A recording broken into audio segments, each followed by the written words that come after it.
Nearly a week had passed since the retrieval mission for Sasuke Uchiha had failed and everyone that was on that mission nearly died. Tsunade, also known as the 5th Hokage, was sitting at her desk reading the report written by Shikamaru Nara, the team leader of the mission. She was in shock as she had read the report to find out that the 4 Genin and 1 Chunin were able to beat 5 highly skilled ninja with the help of Gaara and his brother and sister, of course. Sitting at her desk in shock, Tsunade leaned back against her chair and looked up at the ceiling, lost in her thoughts. At least they're not blaming the team for the failure of that mission. We're lucky that they even survived, thought Tsunade as she remembered when the team was brought back from their mission. ____flashback________________ Tsunade was at her staring out her window lost in thought when Shizune had entered her office and told her that Shikamaru, Neji, Choji, Kiba and Rock Lee were being taken to the hospital. They both instantly got up and left the office, heading straight to the hospital. Once they had gotten to the hospital, she had seen the 4 Genin in horrible shape. The moment she looked at them, she could tell that it wasn't going to be easy to heal their wounds. I need every medic nin available now. I don't care what they're doing, I also want the surgery room open as well, said Tsunade as several medic nins had rushed to the Genin's bodies. Wait, where's Naruto? Why isn't Naruto here? She said aloud, but as soon as the words came out of her mouth, the hospital doors burst open as Kakashi Hitaki rushed to Tsunade with an injured Naruto on his back. The instant she had looked at Naruto, she noticed the 2 holes that his jacket had. She already had an idea as to what caused the damage Naruto received. Soon a medic nin had come with a stretcher and Kakashi gently set Naruto on it and the medic rushed Naruto to the emergency room. Kakashi, tell me what happened, she asked him as he found himself staring at the floor. I was too late, Lady Tsunade. By the time I arrived, all I saw was the damage that was done to the area, he told her as he balled up a fist. I saw Naruto on the ground barely breathing. When I picked him up, I noticed the holes he had on his jacket. Once I saw that, I already knew what caused it, said Kakashi as he fell on his knees due to all the energy he spent trying to get Naruto to the hospital. Kakashi, said Tsunade as she looked at him. Kneeling down beside him, she could see the shame written in his eye. Sasuke used my own technique to try and kill him. I didn't think that he would have gone that far, said Kakashi as he punched the floor as hard as he could, causing the tiles to crack into pieces. As Tsunade looked at him, she knew anything she told him at the moment wouldn't help him. But at least she knew that he was a strong ninja. Actually, he was one of the best in the village. She had also known about the pain he went through with the loss of his teammates and sensei. And seeing how he was at this moment, she decided it was best to leave him alone while she tended to Naruto and the others. __________ end flashback ____________.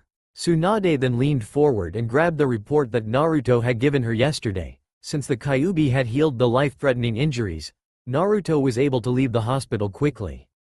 As she read the report, she had learned that Naruto apparently used enough of the fox's chakra for it to become visible, while Sasuke had used the 2nd stage of the curse mark, just as his escorts had used in their fights against the other members of the retrieval team. The thought of Naruto under the fox's influence fighting Sasuke under the curse mark's influence actually made Tsunade nervous. She did not even want to imagine a fight between 2 shinobi using such foul chakra. There were other details that worried her too.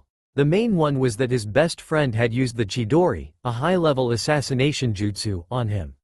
She knew how that technique had worked and how many people had died by the technique, but what had surprised her was the fact that Naruto managed to get hit more than once and live. And that ties into this, it seems, Tsunade thought as she put Naruto's report to the side and looked down at the message once again. She mentally cursed at the fact that the advisors had access to the mission reports. The message was quite simple. The advisors were suggesting that the entire retrieval team be given mental evaluations to ensure that they were all stable and fit for the life and duty of a shinobi. Tsunade knew the truth though. The advisors were not concerned about the mental stability of Shikamaru Nara, Choji Akamichi, Kiba Inuzuka, Neji Hyuga, or even Rock Lee. They wanted to see if the Jinchuriki of the 9-tailed demon fox was mentally stable. Now that their mental stability has been called into question, I'm going to have to order the evaluations to be done, thought Tsunade. She hoped that she didn't have to order the evaluations, but she knew that they would be able to force the issue if she did not order the evaluations to be done. With the support of the clan heads and the Junin commander, the advisors would be able to overturn the Hokage's vote. Grandfather wanted to make sure that the Hokage could not actually become all-powerful. Grandma said that she feared someone would one day become Hokage that did not believe in the will of fire, Tsunade thought with a heavy sigh. She knew that the advisors would gain the support of all of the clan heads and the Junin commander if she refused to order the mental evaluations. It was the logical thing to do, after all. Despite the fact that it was, indeed, a logical response to the mission, Tsunade had a feeling that it would go very badly for Naruto. I guess the only thing I can do is hope, Tsunade thought sadly as she removed 6 pieces of paper from her desk drawer and began to write notes to each member of the retrieval team.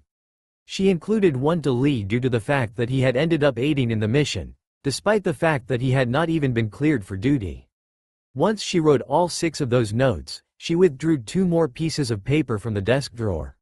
She proceeded to write one note to Inoichi Yamanaka and one to the advisors.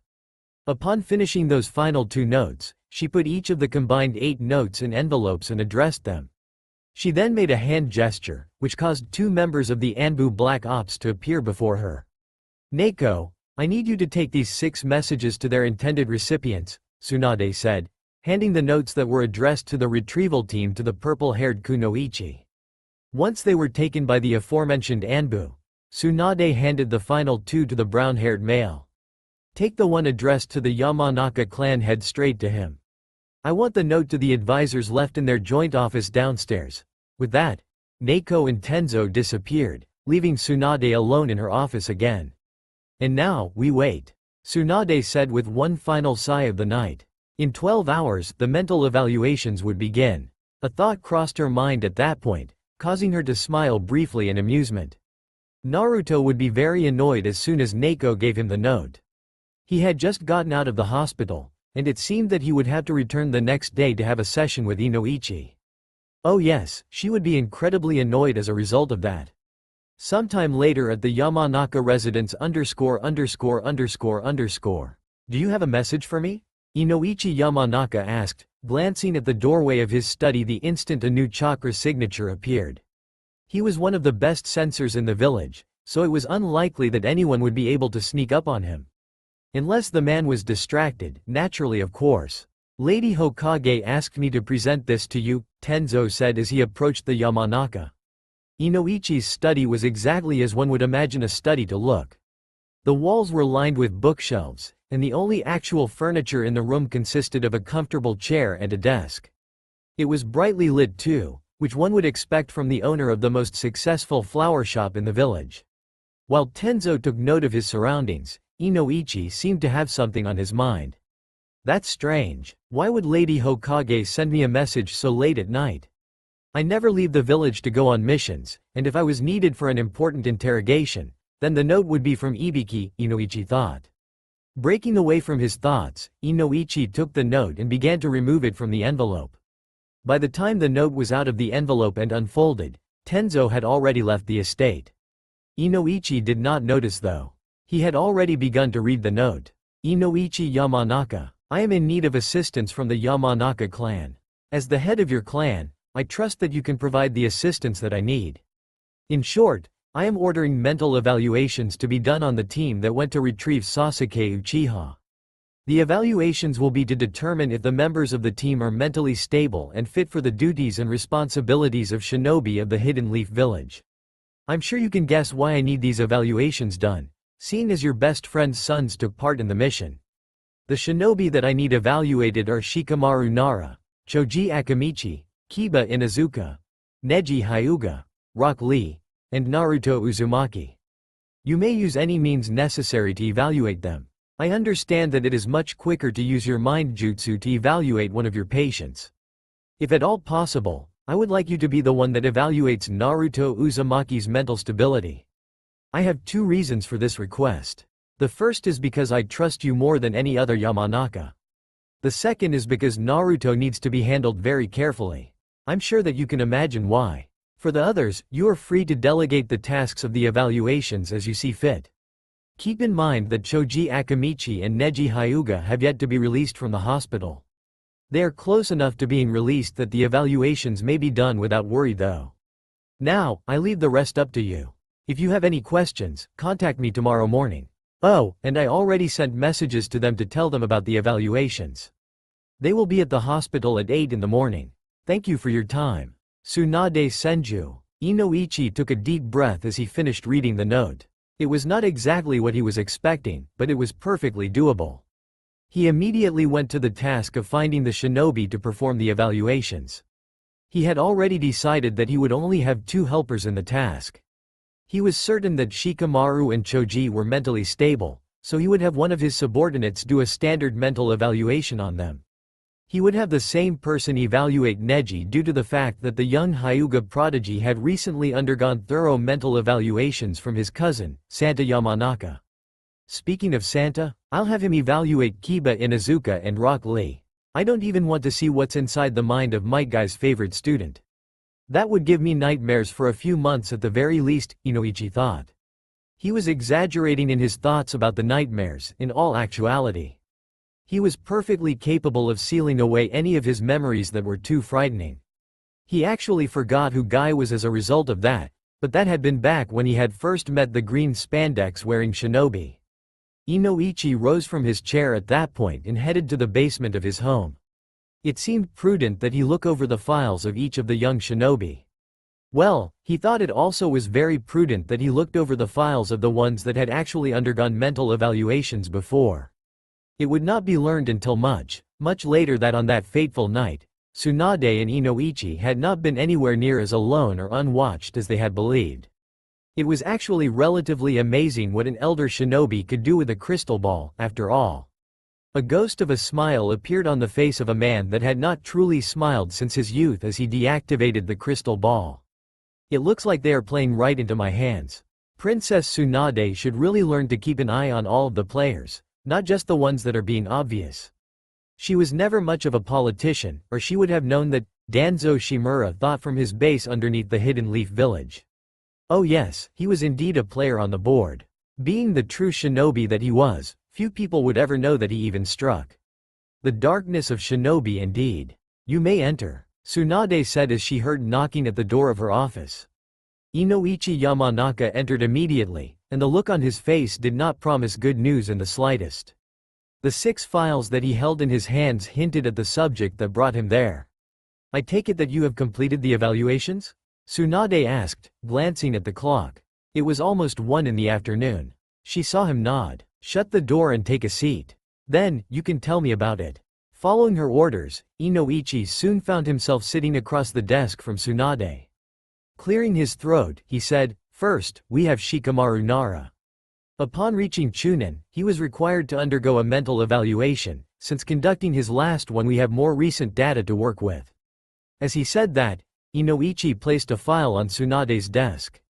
Opening the file and studying it over carefully, the Hokage's eyes widened. He's more stable now than he was a month ago? Inoichi nodded. It seems that the failed mission provided him with an increase in maturity and stability. He is perfectly stable and sane. He's even lazier than I expected though. His evaluator made specific notes about that. Tsunade nodded before she shut the file. The laziness was hardly unexpected. He was a member of the Nara clan after all. The moment that it was shut, a new file was placed on her desk. Opening it, she saw that it was Choji's evaluation. As expected from an Akamichi, Choji is as stable as they come. The only hint of instability is a berserk button that my associate discovered. Apparently the word, fat, is taboo around him. Like Shikamaru, he's perfectly stable and fit for the responsibilities of his position.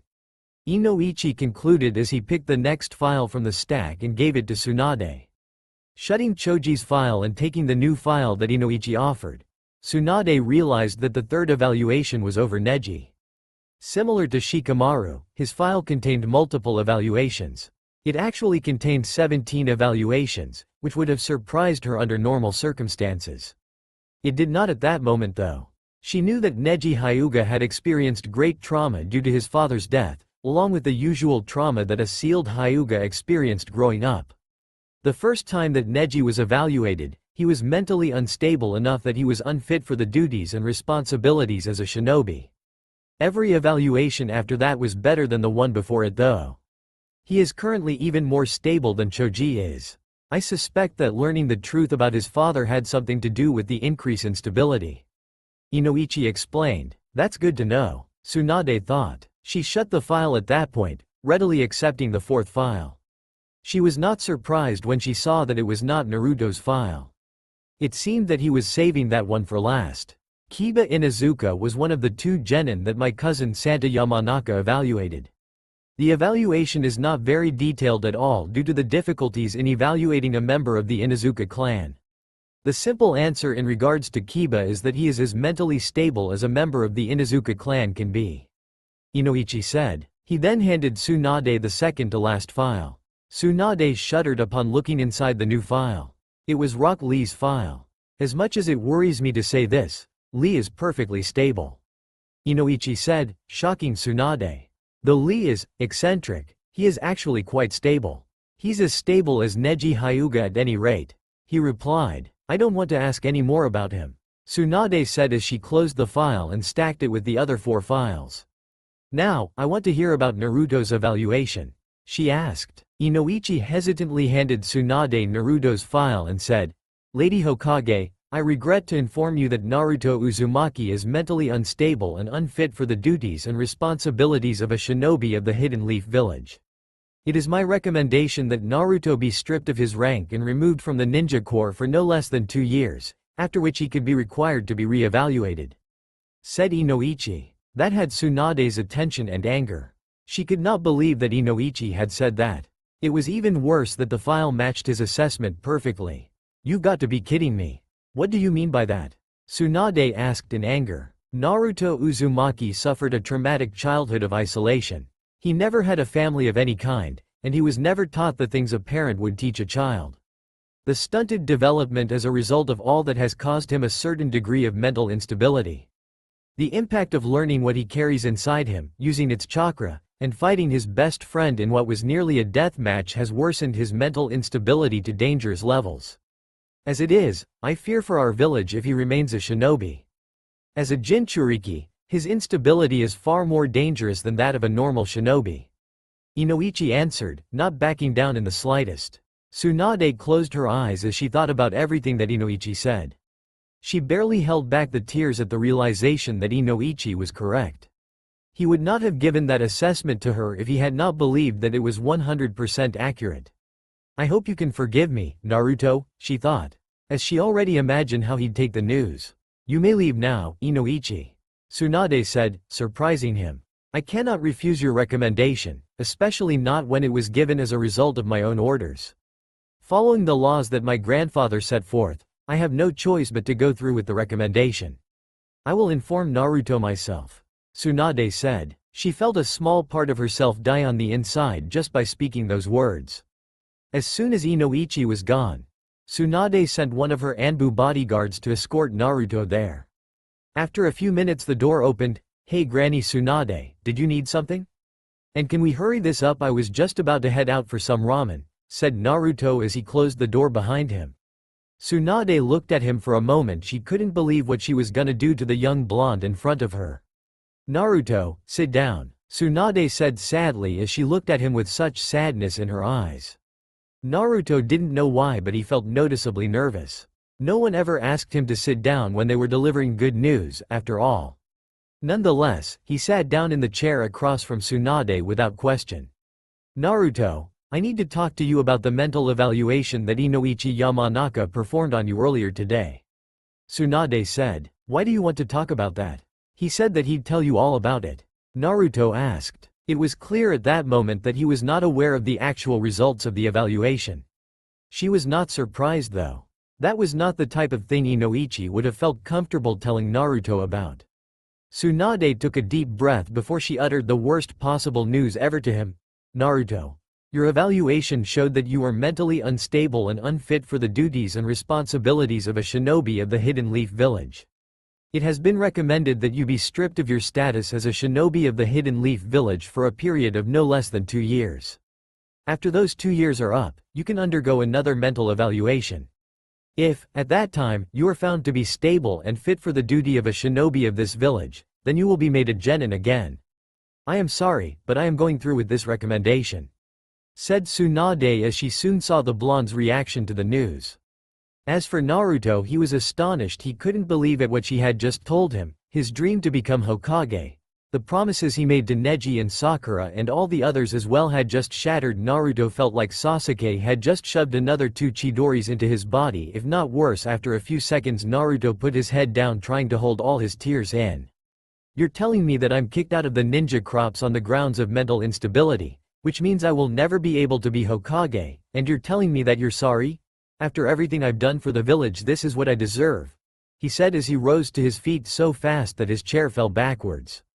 "I'm sorry Naruto, I don't have a choice, this is what has to be done. After everything that you've been through, and everything that has happened recently, the village thinks that this is for the best," said Tsunade as she tried to keep it all together.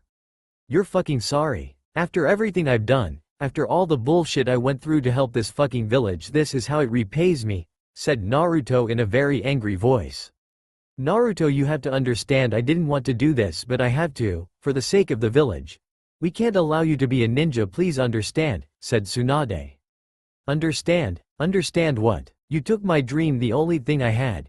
It was the only thing that kept me sane. After all the beatings, the names, the looks, being Hokage was everything to me, and you crushed that. And you're sorry for that," he said, even angrier than before. But just before Tsunade was gonna speak, Naruto turned around and untied his headband and muttered the words, "I hope this village burns," as he kicked the door open and exited the Hokage manor. The last Senju was visibly shaking as the tears slow fell from her eyes. "I'm so sorry, Naruto." As Naruto walked back to his apartment, he still couldn't believe what happened. He had so many mixed feelings of anger, sadness, pitiful, depressed and so much more. He personality never considered the possibility that he would be considered mentally unstable though. It was not exactly common for a shinobi to be declared unstable enough to warrant removal from the ninja corps, after all. And what hurt the most was the fact that even if the 2-year period, anyone that was removed from the ninja corps due to mental instability was ineligible for the position of Hokage at any point in their lifetime. After some time he finally arrived to his apartment. He sadly entered his apartment and quickly closed the door. He then went to his room, not even bothering to change his clothes. He laid on the bed looking at the ceiling. Naruto was certain of one thing at this moment: he truly did hate Tsunade. That was the only way he could describe his feelings towards her at that moment. She had betrayed him in the most unimaginable way. Sure, he might not have been banished or anything, but he suspected that such an action would have been less cruel. Soon tears went down his face as he tried to sleep, but it was no use for him. It truly the worst day of his young life. "Why, Kasen?" At the memorial stone, as Naruto was crying himself to sleep, Kakashi was standing in front of the memorial stone near the 3rd training ground. Kakashi kept looking at his best friend's name on the stone. Naruto had reminded him about Obito so much. He at this moment, that wasn't the only thing he was thinking about. He had been headed to talk to Tsunade a short while ago about the arrangements of Jiraiya taking Naruto away from the village on the training trip that had been planned. Consequently, Kakashi had just passed Naruto when he went up the stairs. He noticed the sad and angry look that Naruto had as he passed him. So when Kakashi went to the office, he had noticed the door was on the floor. He then saw the saddened face of Tsunade as he entered. After that, Tsunade told him everything that had happened and what Naruto had told her. "If I had been in his position, I would have said worse, much worse," Kakashi thought. Kakashi did not agree with Tsunade's actions in the slightest. He believed that Inoichi Yamanaka's assessment was clearly wrong as well. He was Naruto's sensei and knew him better than anyone alive. There was no way that Naruto was mentally unstable. Well, there was no way that he was mentally unstable enough to warrant removal from the ninja corps, at least. "There's something going on here that I know for sure. Naruto couldn't have failed that mental exam. Inoichi knows how hard Naruto life's been, and he know how Naruto can be, so why fail him?" Kakashi thought. It wasn't that he did not trust Inoichi, but something was amiss. He just wasn't sure what. He did not like the prospect of anything going on that he was incapable of seeing, either. Having the Sharingan made him used to being able to see through anything, including ninjutsu, genjutsu, taijutsu, and deception. But one thing was for certain to Kakashi at that moment though. "I need to get a message to Lord Jiraiya," Kakashi thought as he looked towards the horizon. If my plan is to work, I'll need some help. His eyes went back to the memorial stone the second after those thoughts passed. His eyes immediately went to the name of his sensei with a practiced eye. Very few people could locate a name on the stone without a second thought, and Kakashi was one of them. No one spent more time at the stone than he, after all. Minato-sensei, Kushina, what would you have done if you were here to see this? Thought Kakashi as the image on his sensei and his wife came into his mind as he rushed through the horizon. It's been exactly 2 weeks since Naruto had gotten the news that he was kicked out of the ninja crops and his dream of becoming Hokage was crushed. Since then Naruto had stayed in his room. He tried to go to the training grounds to release some anger, but just as he arrived the gate guards had stopped him. They even bring out a few kunai to show that they were serious. It seemed that the Hokage had given orders to prevent him from leaving. It was now 10 o'clock in the morning on the 10th of October, his 13th birthday.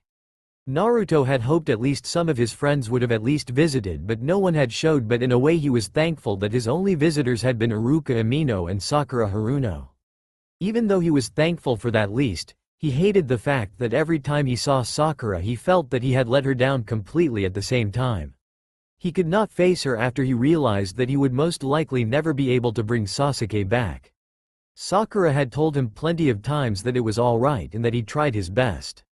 But Naruto knew that was a lie. He could see the sadness and anger that she held, and that alone made Naruto feel even worse. Naruto then remembered a third visitor that he had. It was Konohamaru Sarutobi. Apparently the young Sarutobi had not cared what anyone thought and had no problem going to see the unstable demon. Naruto also couldn't help but laugh a bit when Konohamaru had told him that he was gonna be the 6th Hokage for him. Naruto was happy that someone would keep his dream alive. But after 3 visits from Iruka, 2 from Sakura, and 2 from Konohamaru, Naruto felt another great source of pain. Despite those visits, none of his other classmates were coming to see him. Kakashi had not visited him either, but he heard that Kakashi was busy with missions. His classmates were apparently only doing D-rank missions though. He remembered Sakura telling him that Hinata tried to visit him, but every time she got even near his apartment the guards told her to go away. And to make matters worse for her, her father demanded that Naruto stay under house arrest until he was mentally stable. And what was even worse was the fact that Tsunade had agreed to it, so Naruto wasn't even able to leave his own house. Glancing back at the clock, Naruto saw that he had been lost in his thoughts for a little over 20 minutes. It's not like I have anything better to do. Seeing as I can't train and I can't even leave my own freaking house, I might as well sew some push-ups or something, just in case the villagers de-iced that. I'm better off dead than just staying here, thought Naruto as he began to exercise. After 2 hours had passed, it was a little bit past noon. Naruto was surprised as the air before him shimmered as he turned around and saw his teacher Kakashi Hitaki had entered the apartment. Hey Naruto, still training I see, said Kakashi casually. Though he spoke casually, there was no doubt by the look in his visible eye that he was not his usual carefree self. The man standing before him was the copy ninja, not the carefree man that read erotica in public. Kakashi-sensei, what the hell are you doing here? I thought you'd be on a mission or something, said Naruto in a surprised voice. He was so surprised to see his ex-teacher that if he had not been caught off guard, then he would have stopped himself from using the suffix with Kakashi's name. He was not required to address Kakashi as his sensei, after all. I came to see my favorite student. After all, it is your birthday today. I'd have been here sooner, but I've been busy, Kakashi said as he flipped the light switch, momentarily blinding Naruto. It also took a little bit to get all 4 of your Anbu watchers with my Sharingan. I'd hate for them to report that I dropped by, he said as he looked at his student. What are you talking about? Naruto asked. The prospect of Anbu watchers made him worried. The Hokage has assigned a team from the Anbu Black Ops to watch you. She wants to make sure that you don't commit harakiri or run off, I guess. That's just a guess though. We haven't talked about you in our occasionally conversations, Kakashi replied. Anyways, I have incapacitated all of your watchers for the next 24 hours using my Sharingan. They won't remember a thing either, so we're both in the clear for today. That last part truly got Naruto's interest. His words kept Naruto's curiosity active. Kakashi-sensei, what are we both in the clear for? Naruto asked. Well, you'll be happy to know that you're not the only one who didn't like the Hokage's decision. I cannot stand by and let her treat you like this, Naruto. And I'm not the type of guy to ever abandon my students, after all," Kakashi said. He then let out an exasperated sigh. "At the same time, I know that it would be impossible to get her to revoke your removal from the ninja corps. If it was possible, Iruka would have already done so. I hear that he's tried," he said in a calm voice. Naruto felt a warm feeling inside at the thought of his Chunin-sensei and Junin-sensei doing what they could to help him. It did not lessen the anguish at everything else that had happened, but it did make it easier to bear. "But Naruto, I'm just not here to chit-chat. I need to ask you a question as well," said Kakashi in a serious voice. "Ask me what?" replied Naruto. "Now that you're no longer a ninja in this village, you have an obligation to it anymore, but do you want to continue on the path you are currently on?" Kakashi asked in a voice that stressed the seriousness of the situation. As for Naruto, thinking back to the even more numerous looks of hostility that he received in addition to the numerous people of the village that ignored and avoided him when they could, Naruto shook his head. He had no doubt that he would eventually pull a Gaara and kill everyone on sight if he continued to live such an existence. "Naruto, I've been in contact with Lord Jiraiya. We've come up with the only option that will get you away from all of this. You're going to have to do a lot of work if you agree with this plan, and you will have to completely start over if you agree to it, and if you choose to go, Lord Jiraiya told me to give you this," said Kakashi as he gave Naruto a scroll. "What's this?" asked Naruto before he replied to Kakashi's question. "He didn't tell me what it was for, he just told me to give it to you, and he also said that once you leave he'll try to contact you again as soon as he can. So what's your answer, Naruto?" said Kakashi, waiting for a reply. "What's the plan?" said Naruto without hesitation, as he quickly grabbed his backpack and gathered a few of his belongings. "To put it simply, all you would have to do is leave the Land of Fire. Much like the retrieval team could not chase after Sasuke once he crossed the border," Kakashi said, making Naruto look even more confused. "What's wrong?" he said as he noticed had Naruto stopped packing his things in his backpack. "The gate guards stop me every time I try to go outside of the village to train," Naruto explained. "That's true, but there aren't any guards at night. At this moment the only person they don't want to leave is you, and there are two things that would normally prevent you from simply walking out at night.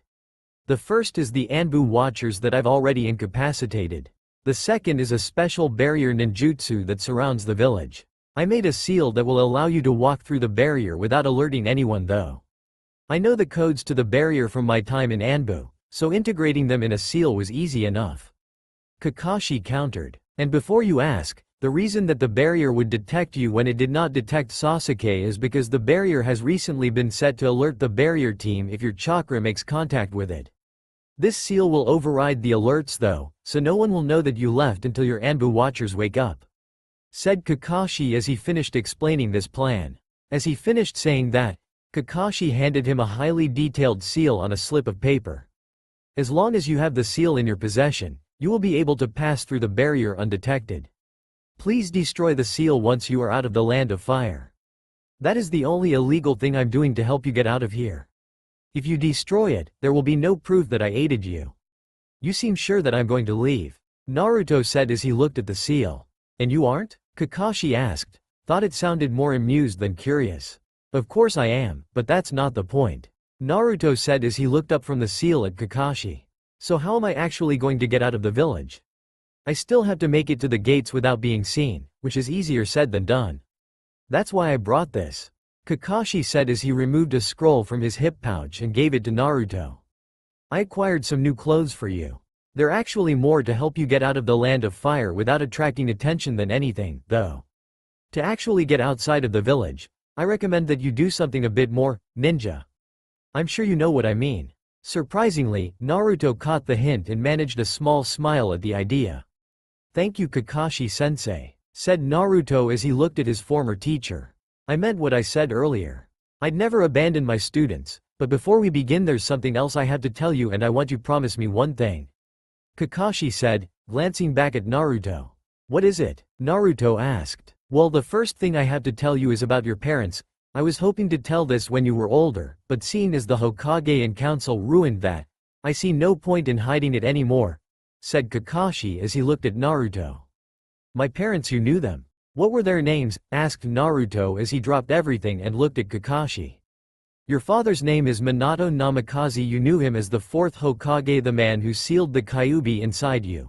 As for your mother, her name was Kushina Uzumaki. She was a kunoichi who lived at the Whirlpool village, but when it got destroyed she was sent here to live," said Kakashi as he noticed Naruto's eyes widen. "But why wasn't I told this sooner? Is the village hiding anything else from me?" said Naruto, feeling that the village he cared so much about would hide so much from him. "It was because of the Third's law. If anyone knew you were Minato-sensei's son, many countries would have tried and killed you, maybe even worse. Lord Third didn't want that to happen, so after the death of your parents it was decided that you would get your mother's maiden name Uzumaki. That way no one would have guessed your connection to the fourth. I'm sorry for not telling you this sooner, Naruto, but it was one of the main reasons why I wanted to be your teacher, from the very first moment I saw you. You remind me so much of your father. I hope you can forgive me," said Kakashi as he put a hand on Naruto's shoulder. Naruto then smiled before answering. "Don't worry Kakashi, I forgive you. But at least I know their names though, and I was proud to have been your student. But what was the other thing you told me to promise you?" said Naruto. "I want you to promise me that you'll try to be happy. A miserable life isn't much better than death, after all," Kakashi said. "I promise," said Naruto as Kakashi nodded his head before the silver-haired Junin was now nowhere in sight. 10 hours later. 10 hours later, Naruto had not been visited by anyone else, but that had been a good thing, apparently. He had spent the entire time packing what he wanted to take care with them and had sealed his belongings in some of the scrolls he owned. By the time 10 o'clock rolled around, Naruto's apartment was void of his belongings. As soon as someone entered, it would be clear to them that Naruto was no longer staying there. The only actual personal effect that Naruto left behind were a few pair of clothes that he owned. He decided to take the clothes that Iruka had given him a few months back. Since he hadn't actually worn them, it would be harder for them to track him. And secondly, because he had decided against it as soon as he realized that Tsunade had his forehead protector, which would have enough of his scent on it to help them find him. Shaking his head from all thoughts of being tracked, Naruto glanced down at his new attire. He had to admit that he liked it, and it was rather comfortable. No longer wearing a trace of orange, Naruto looked as though he could blend in with the darkness of night perfectly. He wore black sandals, black pants, and a short-sleeved black shirt. Normally, his hair would have made stealth a bit difficult since it was golden blonde, but the black hooded cloak in his right hand would take care of that. Putting the cloak on, Naruto approached the window of his apartment and opened it about a foot. He then formed the ram hand sign. "Transformation jutsu," he whispered. In an instant, Naruto was replaced by average-sized black cat. It was at that moment that Naruto was thankful that the transformation jutsu allowed its user to actually turn into something, or someone else. He had used it in such a way to turn into a windmill shuriken in their initial fight with Zabuza, and it was coming in handy once again. A black cat walking down the street would not attract attention in the Hidden Leaf Village. The only possible ways for the disguise to fail at his task were for a dog to chase him or for a sensor-type shinobi to detect him. Naruto had to admit that being a cat was a great bit different than being a human. Walking on 4 legs was not exactly easy to do. He had practiced it recently though. He had known that he would need to hurry if he was to not attract attention. The odds of a sensor type discovering him would grow by the minute. Leaping into the window sill, Naruto looked down at the street. Seeing that there was no one in the street, the muscles of his legs tensed and he leapt down to the street. Landing as only a cat or a ninja could land, Naruto made contact with the ground and continued to walk towards the village gates. Quickly realizing that he would appear suspicious if he walked down the middle of the street, Naruto moved to the left side of the street and began to move onward. He alternated his speed between a walk and a run, taking occasional detours around buildings. No cat would walk straight up to the gates, after all. Once Naruto reached the gates, he began to run as fast as his cat body could take him away. His speed actually increased once he was outside of the village as a result of his use of chakra in his movements. He had no intention of canceling his jutsu until he was several miles away. From the top of a building near the gates, Kakashi smiled. "I never thought I'd get to see a cat use a chakra-enhanced jump. I must say that it's pretty impressive," Kakashi thought with an inward laugh. Naruto would not know until much later that Kakashi had actually ensured that he came in contact with no one. Relatively few people traveled about that late at night, and using normal genjutsu on the ones that did to keep them occupied had been relatively easy. Most people thought of Kakashi as a master of ninjutsu, but he was also incredibly proficient at genjutsu, even without the aid of his Sharingan. I better send a message to Lord Jiraiya telling him that Naruto's already left. His spy network should locate Naruto immediately afterwards, no matter where he decided to go, Kakashi thought. That had been the reason he had not bothered to ask Naruto where he was going to go, among other things. There was also the fact that he did not want Naruto's destination to slip on accident. Though that rarely happened, there was a slim chance that it would. Good luck, Naruto. I hope you find happiness wherever you go. After that, you are the #1 hyperactive knuckled head ninja, thought Kakashi as he was nowhere to be seen once again. Tsunade was sitting in her office a little past 1 o'clock in the afternoon, 2 weeks after Naruto Uzumaki was removed from the ninja corps of the Hidden Leaf Village. She looked incredibly nervous and stressed out at that moment, which was actually the best way anyone could describe her mood at that moment. It had been very hard on her when she had to remove Naruto from the ninja corps. She had only been following the recommendations and suggestions of someone who knew best about mental instability, but that did not make it any easier on her. Hearing Naruto tell her off and say he hoped the village burns, Tsunade hated herself for crushing the dream of her favorite blonde. And what was worst was that she told some very troubling news a little over an hour ago. The squad of Anbu Black Ops that had been assigned to watch over Naruto had been incapacitated and could not remember anything that had happened since 11 o'clock the previous morning. Oh, and Naruto Uzumaki was no longer inside the village. The Yamanaka clan had verified that his chakra signature was no longer present in the village. Tsunade wasn't showing it, but she was kinda happy when she learned that. She already had her suspicions to Junta had helped him, and she knew deep down her heart that this was for the best. But sadly, the Anbu weren't so lucky. The entire squad had been dropped from Anbu Black Ops back into the regular ninja corps as a result of their failure. Now that Naruto's gone, I got the privilege to tell the advisors and the clan heads that we are no longer in possession of the nine-tailed demon fox, despite the fact that we've had it in our possession ever since the Valley of the End was formed, thought Tsunade bitterly. The bitter thoughts were actually a result of the fact that the advisors and clan heads would only care about the loss of the fox and not Naruto. Lady Tsunade, the advisory council and the clan heads have assembled in the conference room downstairs, Shizune said as she entered the office. Her voice sounded slightly more formal than normal. She's still angry at me for agreeing to dismiss Naruto from the ninja corps, thought Tsunade sadly. Her apprentice had not taken her decision well. The only reason that she had not gone to visit Naruto was because that was not something the Hokage's assistant could do, and that was her job. I might as well go and get this over with. Those old farts got nothing else to do but boss me around, said Tsunade as she rose to her feet.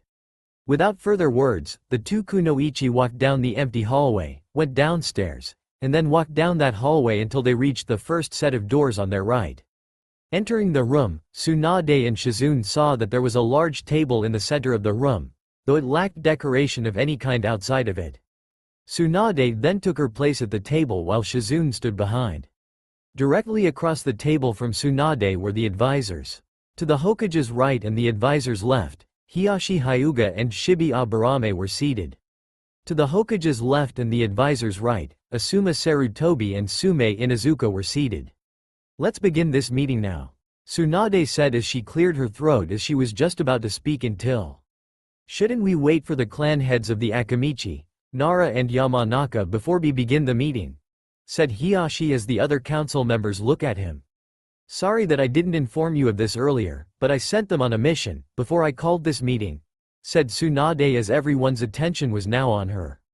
Why would you send 3 clan heads away on a mission right before you called for a meeting that actually requires them? Asked Kanaru, thinking Tsunade had something planned. The reason why I called this meeting was because I was informed that Naruto Uzumaki had managed to escape the eyes of the Anbu Watcher and somehow leave the village without the barrier team being alerted. So in short, Naruto Uzumaki, the Jinchuriki for the nine-tailed fix, is no longer in our possession, and I have gotten no reports on his whereabouts, so I sent Inoichi Yamanaka, Shikaku Nara, Choza Akamichi, and Kakashi Hitaki on a mission to retrieve him. It is highly unlikely that it will succeed though. He can have anywhere from a 3-hour lead on us to a 24-hour lead, though I suspect that it is actually closer to a 12-hour leaded," said Tsunade as the council members looked stunned at the news. "Why did you send Kakashi Hatake on that mission? Surely you could have sent someone better. After all, Naruto Uzumaki was his student. What makes you think Kakashi didn't help him in his escape?" asked Homura. "There isn't any proof that Kakashi had any help in his escape. Secondly, he is more skilled at tracking than many members of the Inuzuka clan. If I wanted to find someone better than him, I would have had to ask Sume. But sending 4 clan heads on a mission to get a genin, it seemed like overkill to me," answered Tsunade, hoping that answer satisfied them.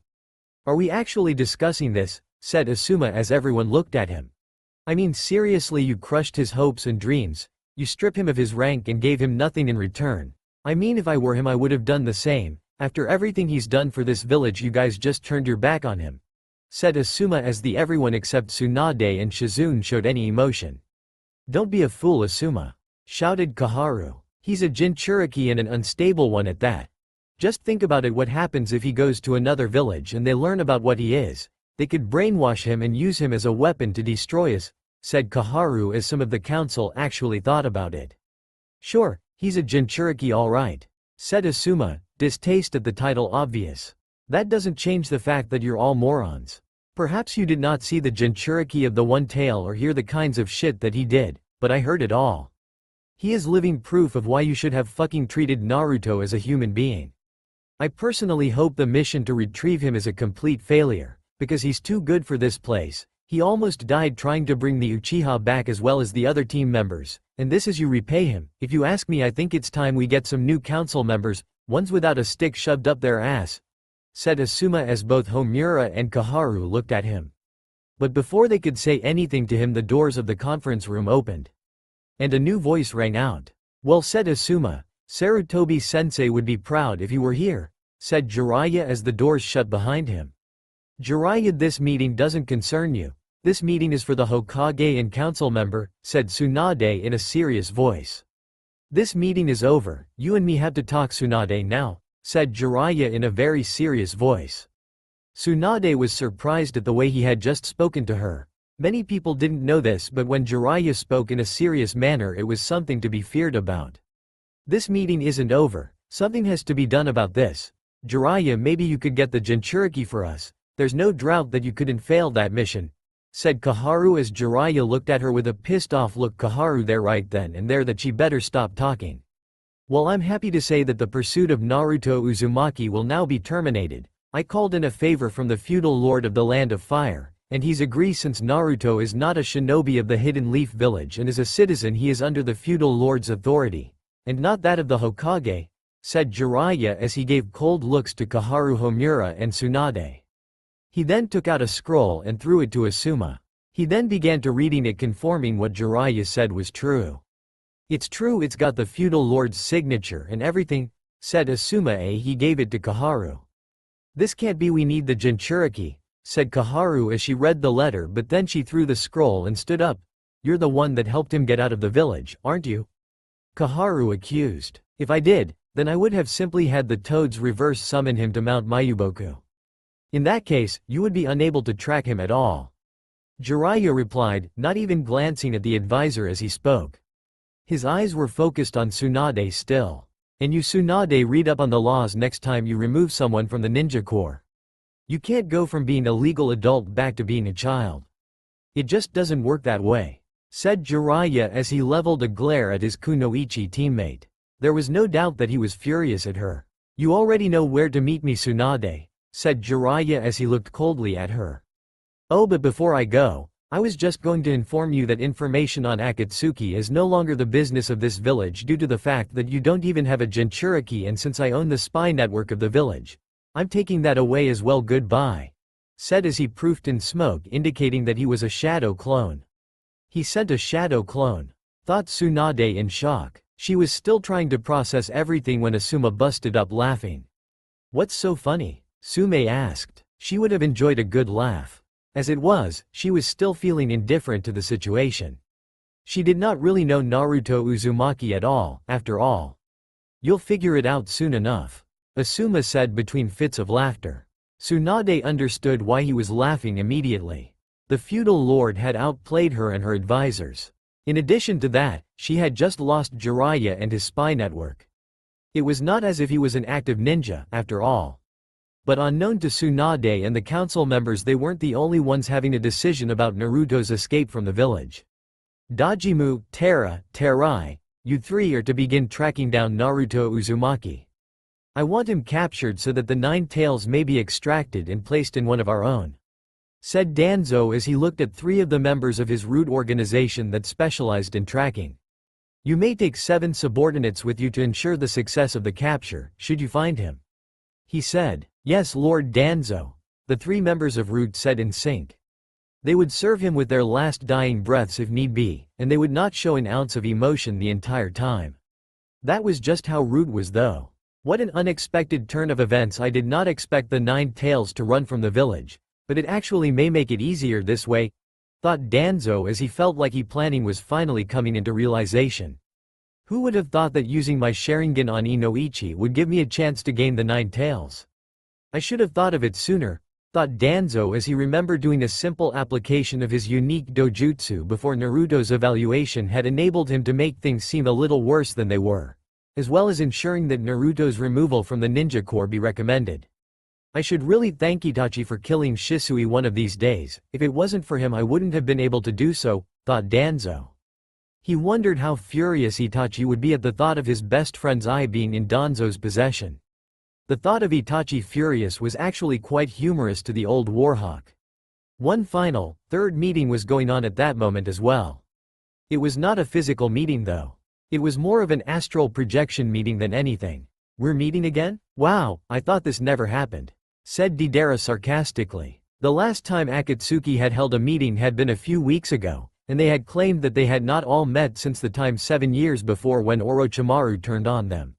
"Shut it," said Sasori in annoyance. "If we're having a meeting, then it is because it is very important. Why else would we be here for?" he said as Deidara turned and looked at him. Kakuzu, Itachi, Kisame, and Konan all stayed quiet at that. "Zetsu, what news do you have to report?" asked Pain looking at the plant-like man. "Naruto Uzumaki, the Jinchuriki of the 9-tailed demon fox, has been removed from the ninja corps as a result of mental instability. He actually left the village sometime last night. It appears that he is headed to the land of waves." Zetsu's black half answered. His white half was being quiet at that moment. "We can capture him real easy then," Kisame said as he looked at Itachi. "No, we cannot," Pain said, surprising everyone except Zetsu and Konan. "He must be sealed last.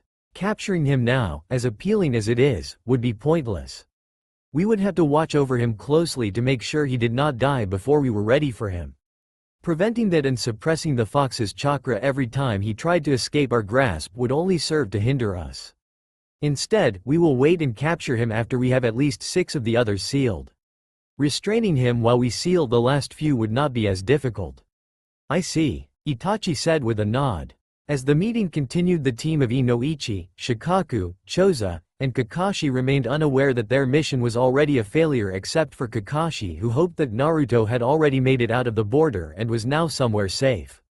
But just as that thought went across his mind, Naruto stood at the graves of Zabuza Momochi and Haku of the Yuki clan in the Land of Waves. Letting out a yawn, Naruto removed the only blank scroll in his possession from his hip pouch. Once he was done there, he had every intention of going back to Tazuna and Tsunami's house to get some rest before he left the Land of Waves. It was nice being treated as a hero, but Naruto did not want to stay in any one place for too long without good reason. Once he finished drawing a basic storage seal on the scroll, he walked over to the 2 graves and placed his hands around the hilt of the sword behind the one to the right. Using all of his strength, he pulled Zabuza's sword from the ground and carried it to his prepared scroll. After the mission to the Land of Waves several months back, Naruto had read up on the 7 ninja swordsmen of the Hidden Mist, and he had learned that all of the swords were incredibly valuable to the Hidden Mist village. From what Naruto had heard, the village had actually lost all of the swords at one point. He was unsure if they had recovered any of them since that particular book had been published, but he was sure that they would pay a large amount for Zabuza's sword. With that money, Naruto would be able to cover his life expenses for a while. It was not as if he was just trying to get rich quickly. He'd probably be furious if we had told him we were going to use his sword as a grave marker too. thought Naruto as he glanced at the grave one last time before sealing the sword away. I'll be glad to get out of here, thought Naruto sadly as memories of the mission to the Land of Waves came back to him. The thoughts of him being a leaf ninja with Sasuke still around were hard to bear. With his task done, Naruto rolled up the scroll and put it back in his pouch before heading back to Tsunade's home. He had to admit that he was thankful that the old bridge builder had offered to let him stay with his family for a little while. As we'll all know, Naruto's not that bright among other things, but with his intelligence mostly being underestimated by the people around him, Naruto couldn't really be told that he was a genius considering that his former teammates were Sasuke Uchiha and Sakura Haruno, the two smartest people in the academy.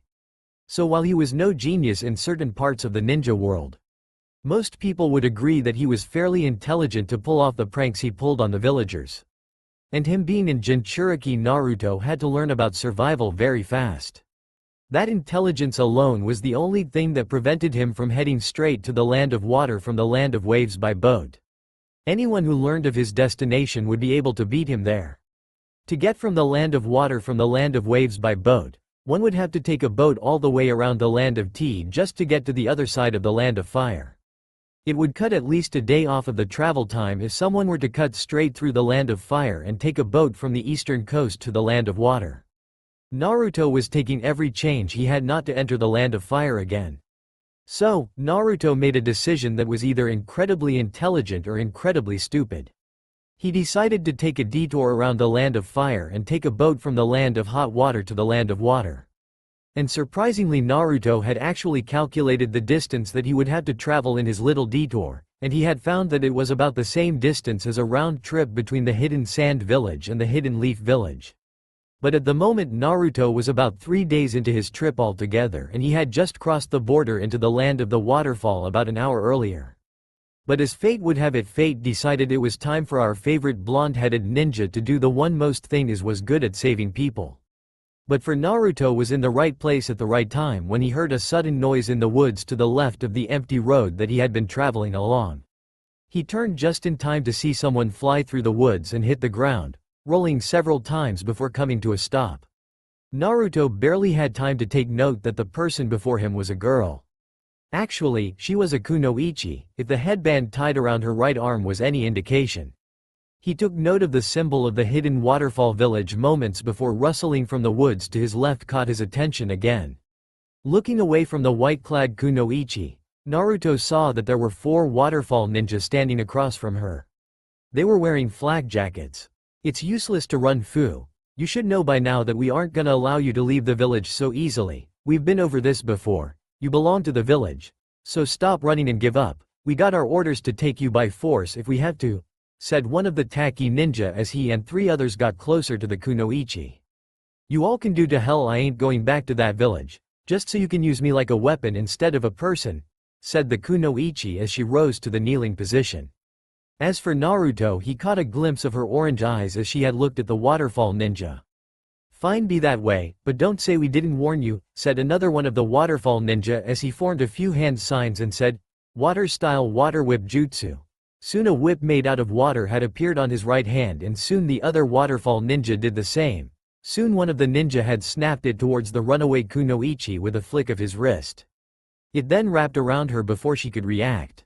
As for Naruto, he noticed by the look on her face, it was tight enough to make it difficult to breathe easily. He at this point was though with sitting back and watching. Hey dumbasses, leave her alone, said Naruto as he made his presence known to them. Not realizing who Naruto was, one of the waterfall ninja replied to him. This is none of your fucking business, kid, so leave and maybe we'll forget that you tried to interfere with the business of our village, said the ninja as he looked at Naruto for a moment. Soon his eyes narrowed further, saw the shuriken holster on his right leg. What are you gonna do? Use that stupid hero's water to boost your charka levels? Because seeing how there's 4 of yous trying to handle one signal kunoichi is a bit pedantic if you ask me. Your village must really be a second-rate village if you can't even handle one girl, said Naruto as he saw the angry looks the waterfall ninja had on their faces. Are you okay? Said Naruto as he reached into his hip pouch.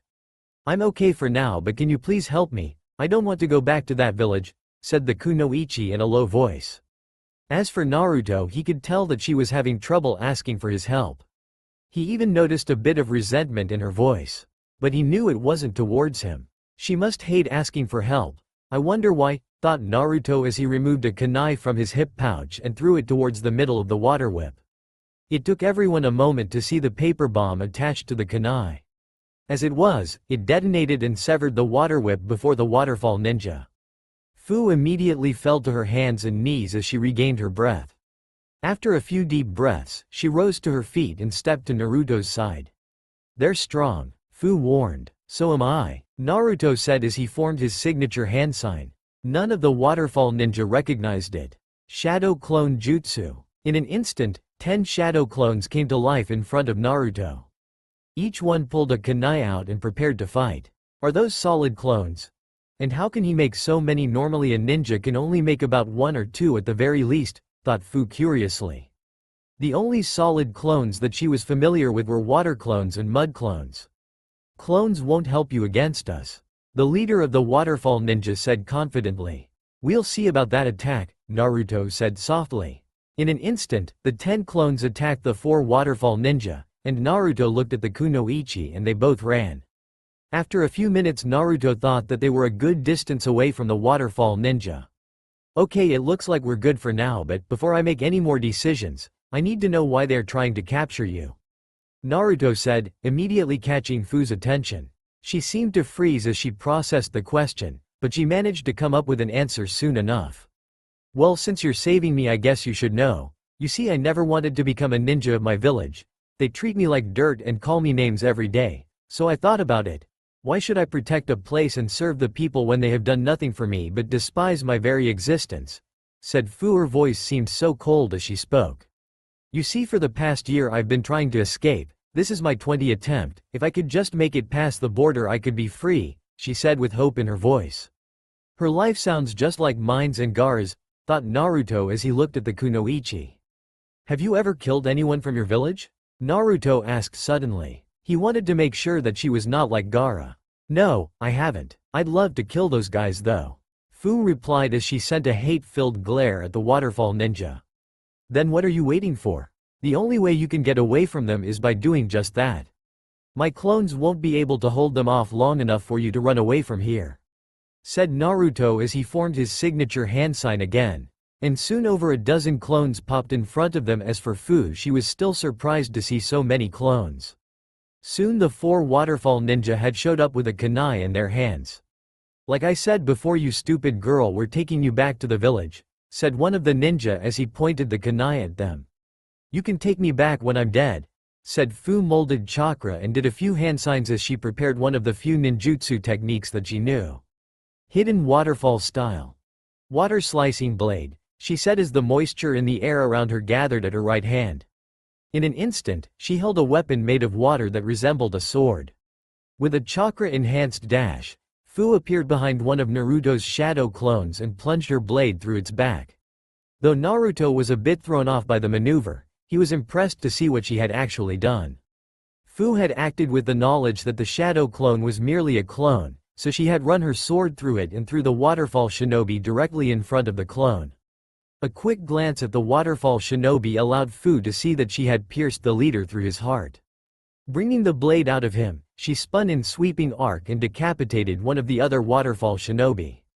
Just as Fu was going for another attack, she then heard a weird sound. She then turned around and saw something weird. Whoever this guy was, he was molding charka to the palm of his hand. She then heard him say, "Rasengan." She then saw him rush 2 of the waterfall ninja and slam those 2 spiraling blue orbs into the abdomens of the waterfall ninja. But just as she was to speak, she saw 2 of his clones repeat the process and got the last remaining one. Soon she felt a big burst of wind hit her as she saw the ninja that were chasing her fly backwards with incredible force. What the hell was that technique? I've never seen anything like it before. They were made with visible charka. But charka isn't visible, is it? Thought Fu as she was amazed at the technique. Soon the sickening crunch of the waterfall shinobi slamming into 2 thick trees broke her from her thoughts. Looking at the 2 dead shinobi before him, Naruto closed his eyes and took a deep breath. He had never taken a life before. I'm glad I didn't learn their names, Naruto thought as his breathing steadied. He then turned and looked at Fu. We haven't been properly introduced. My name is Naruto Uzumaki. Naruto said as his eyes stayed on the green-haired Kunoichi. But just then Naruto noticed the shocking look on her face. Wait, did you just say your name was Naruto Uzumaki? The Naruto Uzumaki who saved the village from Suin, who tried to use the hero's water to try and take over the village, said Fu as she couldn't believe that she was meeting the hero of her former village. The very same. Why, said Naruto as he looked at the Kunoichi and noticed that his attitude had suddenly changed. Oh my god, it is you. I never thought that I'd get the chance to meet you. My name's Fu. I heard everything about you when saved the village. You're my hero, Naruto-sama, said Fu. Sounds like a fangirl. Your hero, huh? I never thought as myself as a hero actually, said Naruto as he grinned and put his hand on the back of his head. But if I may ask, Naruto-sama, why are you here? Not that I'm not grateful or anything, asked Fu curiously. Well, if I tell you, you got to promise me that you'll never tell anyone that you saw me, said Naruto as he looked at Fu. I promise I won't tell a soul, she replied. I failed a mission to bring back my best friend, and when my sensei managed to take me back to the village they had me do a mental exam. The Hokage there then told me that I failed the exam and I had to get kicked out of the ninja crops, but luckily for me my sensei helped me escape so I could live a better life, said Naruto as Fu listened very carefully. So they actually kicked you out for that? I can't believe it, a hero such as yourself getting kicked out of the ninja crops for such a stupid reason. I just can't believe it, said Fu as she looked at Naruto. I know it was stupid, but let's continue this talk somewhere else. We don't know if they sent any more ninja after you, and I'm sure you don't want to stick around for that, said Naruto as Fu nodded in agreement. Soon the two ninjas jumped on a tree branch and started heading to the border, but it was at this moment that Naruto managed to get a good look at Fu. Taking her full appearance, skin was a little darker than his own, though he was unsure if it was just her natural skin color or as a result of being out in the sun on a regular basis. She wore a sleeveless white shirt that ended right above her belly button would have been, but she wore bandages around everything below the hem of her shirt, so it was not as if he could see it. That was not the only thing about her attire that reminded Naruto of Ino's though. She wore white sleeves that covered her arms from wrist to a few inches past her elbows. In addition to that, she wore a white skirt with bandages covering her legs under them, just like Ino wore, though the leaf Kunoichi wore purple clothing. And to complete her attire, she had a black banded waterfall headband tied around her right bicep and an orange hair clip in her hair at the right side of her forehead. Naruto also noticed that she was around his age, if not probably a year younger than he was. He was just about to ask her when he heard her spoke. I have to thank you again, Naruto-sama. I don't know what had happened if you not had shown when you did, said Fu as she smiled at him. It was my pleasure. I couldn't let them take you back to a place you obviously hate, and please just call me Naruto, he said as he looked at Fu. But what Naruto didn't notice was small blush that Fu had when he spoke to her. She couldn't believe that the one person she looked up to had actually saved her from being taken back to the village. After a couple of minutes had passed, Fu pursed her lips in thought. After a few moments, she made a decision and said, Naruto, would you be willing to help me once again? Asked Fu as she looked at Naruto. Yes, I would, Naruto answered, not even asking what she needed help with. That little fact caught Fu by surprise. Those four were Chunin of my old village, and they never only send Chunin to recapture me. Waterfall might not have that many Jonin, but they always send at least two. So, Fu began, you think that there are a few Jonin after you? Naruto asked. Fu nodded with a sigh. I've come this close to getting away, but I won't be able to make it to the border before the Jonin find me. I'll lose a little time, but… Naruto trailed off in his mind. He knew that he had to help her if he could. But without saying a word, Naruto walked over to her and untied the forehead protector from her arm. He then pulled out a kunai and used it to undo the screws on the back of the plate, dropping the metal from the cloth. Glancing back at his only remaining shadow clones, he said, start a fire and burn the bodies. Put the metal plate and the cloth in there too. He tossed the forehead protector that he had just taken apart to the clones as he said that. Not that I'm not grateful for your help, Naruto-sama, but what exactly are you doing? Asked Fu, adding the word sama to his name, showing how much she respected him. You see, the waterfall Jonin are gonna be tracking you by your scent, so burning human flesh will incredibly overpower it. They will have a hard time once they get here, so that's why we're gonna burn your forehead protector. As well, we can't have them using it to track your scent, replied Naruto as he piled the dead bodies and started a fire. But I still don't understand, why did you take it apart, if they're just going to burn it? Asked Fu out of curiosity. Because the metal might have protected a bit of cloth, if the Jonin noticed it they could use that bit of cloth to track your scent, said Naruto as his clones dispelled and Naruto threw both the cloth and metal plate into the fire. Now we need to leave. Who know how much time we got left before they get here? And stay alert, for all we know they may be already here, he said as he looked at Fu. I understand, let's go, she replied as she followed Naruto.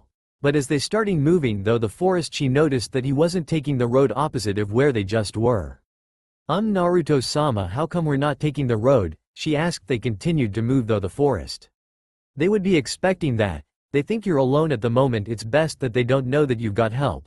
Plus footprints in the forest around the road are a bit more alarming, replied Naruto as Fu had understood everything that Naruto was telling her.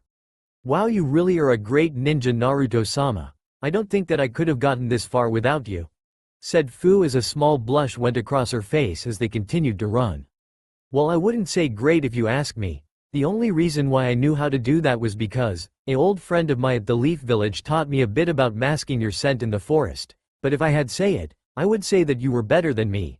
Being able to FLE from Fort Chunin and some Jonin, I had to say that you thought this out. I didn't think that they would send Jonin after you, said Naruto. If I may ask this, Naruto-sama, what was that technique that you used? I think I heard you call it the Rasengan, or something like that. I never seen one like it before. I never thought chakra could be visible, asked Fu. Well, first I told you to just call me Naruto. We're friends after, aren't we? And secondly, you're right. One of my senseis taught it to me a few months back. It's an A-ranked jutsu created by the 4th Hokage, said Naruto as he didn't notice the shocked look on Fu's face as he answered the question. I was taught that jutsu by Jiraiya of the Sannin. He was also the 4th Hokage's teacher, said Naruto, not yet wanting to tell her that he was the son of the 4th Hokage. Jiraiya of the Sannin was your teacher? I can't believe it, said Fu as she was dumbfounded at that moment. She had heard so many stories of the Sannin, and seeing her hero as one of their students made her respect him even more. But what kind of clone jutsu did you use earlier? She asked. When I destroyed one of yours, I saw that it turned to smoke, she said as she looked at Naruto. That's the shadow clone jutsu. It's a B-rank jutsu.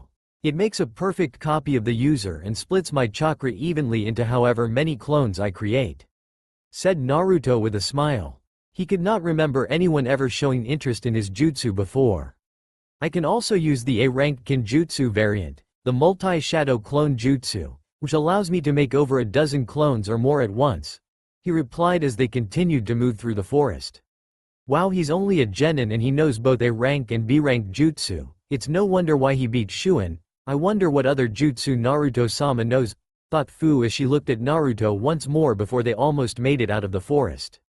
After about a few hours of running through the forest, both Naruto and Fu thought that it was time for a break.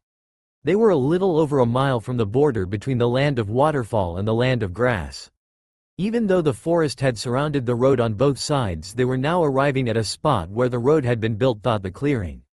Stopping at the very edge of the clearing, Naruto caught Fu by her shoulder, bringing her to an abrupt stop. As soon as they stopped, a flicker of water appeared in the middle of the road in the center of the clearing. Where the flicker of water had been, a man in his mid-20s was standing. He had a waterfall forehead protector and a flak jacket on, similar to the last group of shinobi that he and Fu had fought. Damn, she was right, they did send a few Jonin after her, thought Naruto as he thought up a plan.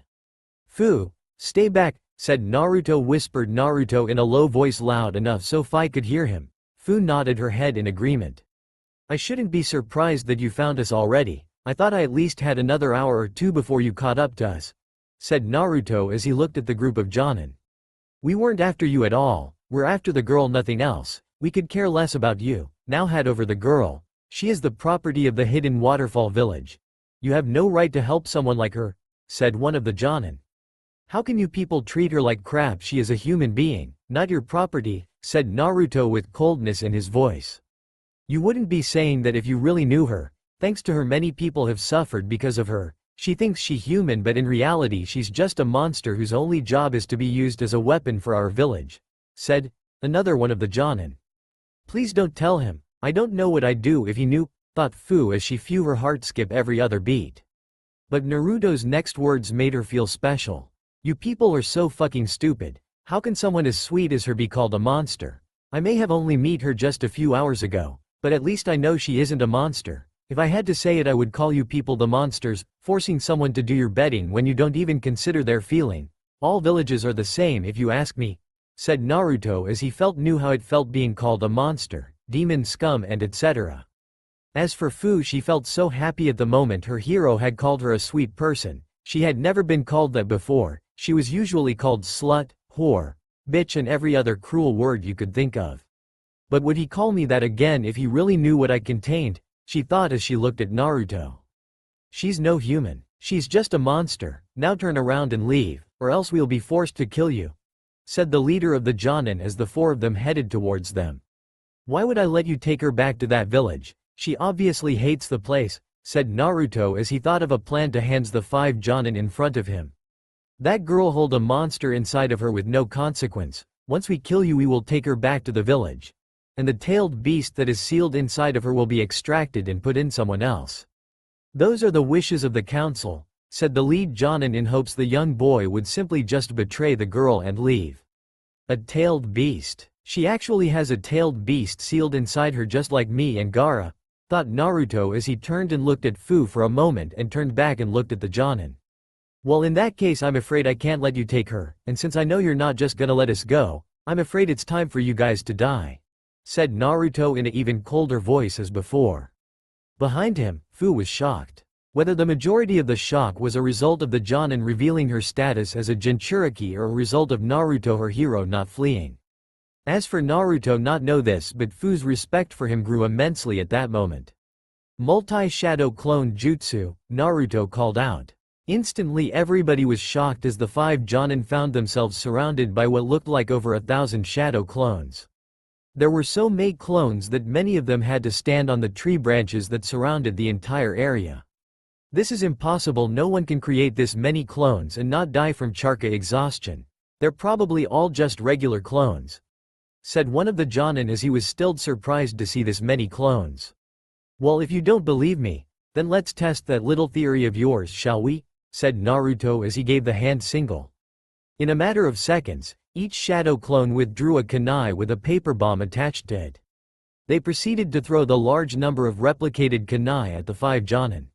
Rather than wait to see if they were real, the 5 Jonin moved forward to attach Naruto so that they could get to Fu. When the Jonin were approximately 20 feet away from Naruto, all of the replicated paper bombs exploded, throwing off their balance momentarily. That was all that was needed though.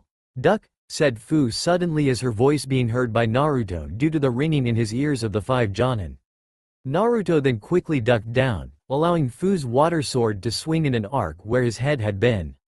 But shockingly one of the Jonin had managed to get himself out of the bombs and kunai thrown at him. Soon the Jonin came swinging his water sword instantly. The other 4 Jonin were shocked when their leader was decapitated by the water sword of a genin. Soon fear struck them a second later as they noticed Fu's eyes as they were no longer orange. They were now crimson red. Naruto had managed to get a quick look at Fu's eyes as well, and he saw that they were different from his own when he was influenced by the fox's chakra. Her pupils and irises were still round, whereas his would have been slit like those of a cat or fox. I guess everyone's different, thought Naruto. As for Fu, she had noticed that Naruto had seen her eyes immediately. What left her puzzled was the fact that he did not show a single ounce of fear on his face. Breaking away from those thoughts, she sprung into actions, using her enhanced speed and strength to assault one of the Jonin. Though a normal Jonin would not have had to work too hard to fight Fu in her initial Jinchuriki state, the situation was not exactly normal. While there were 3 Jonin to fight her, they were partially occupied by kunai and shuriken that were being thrown at them from behind.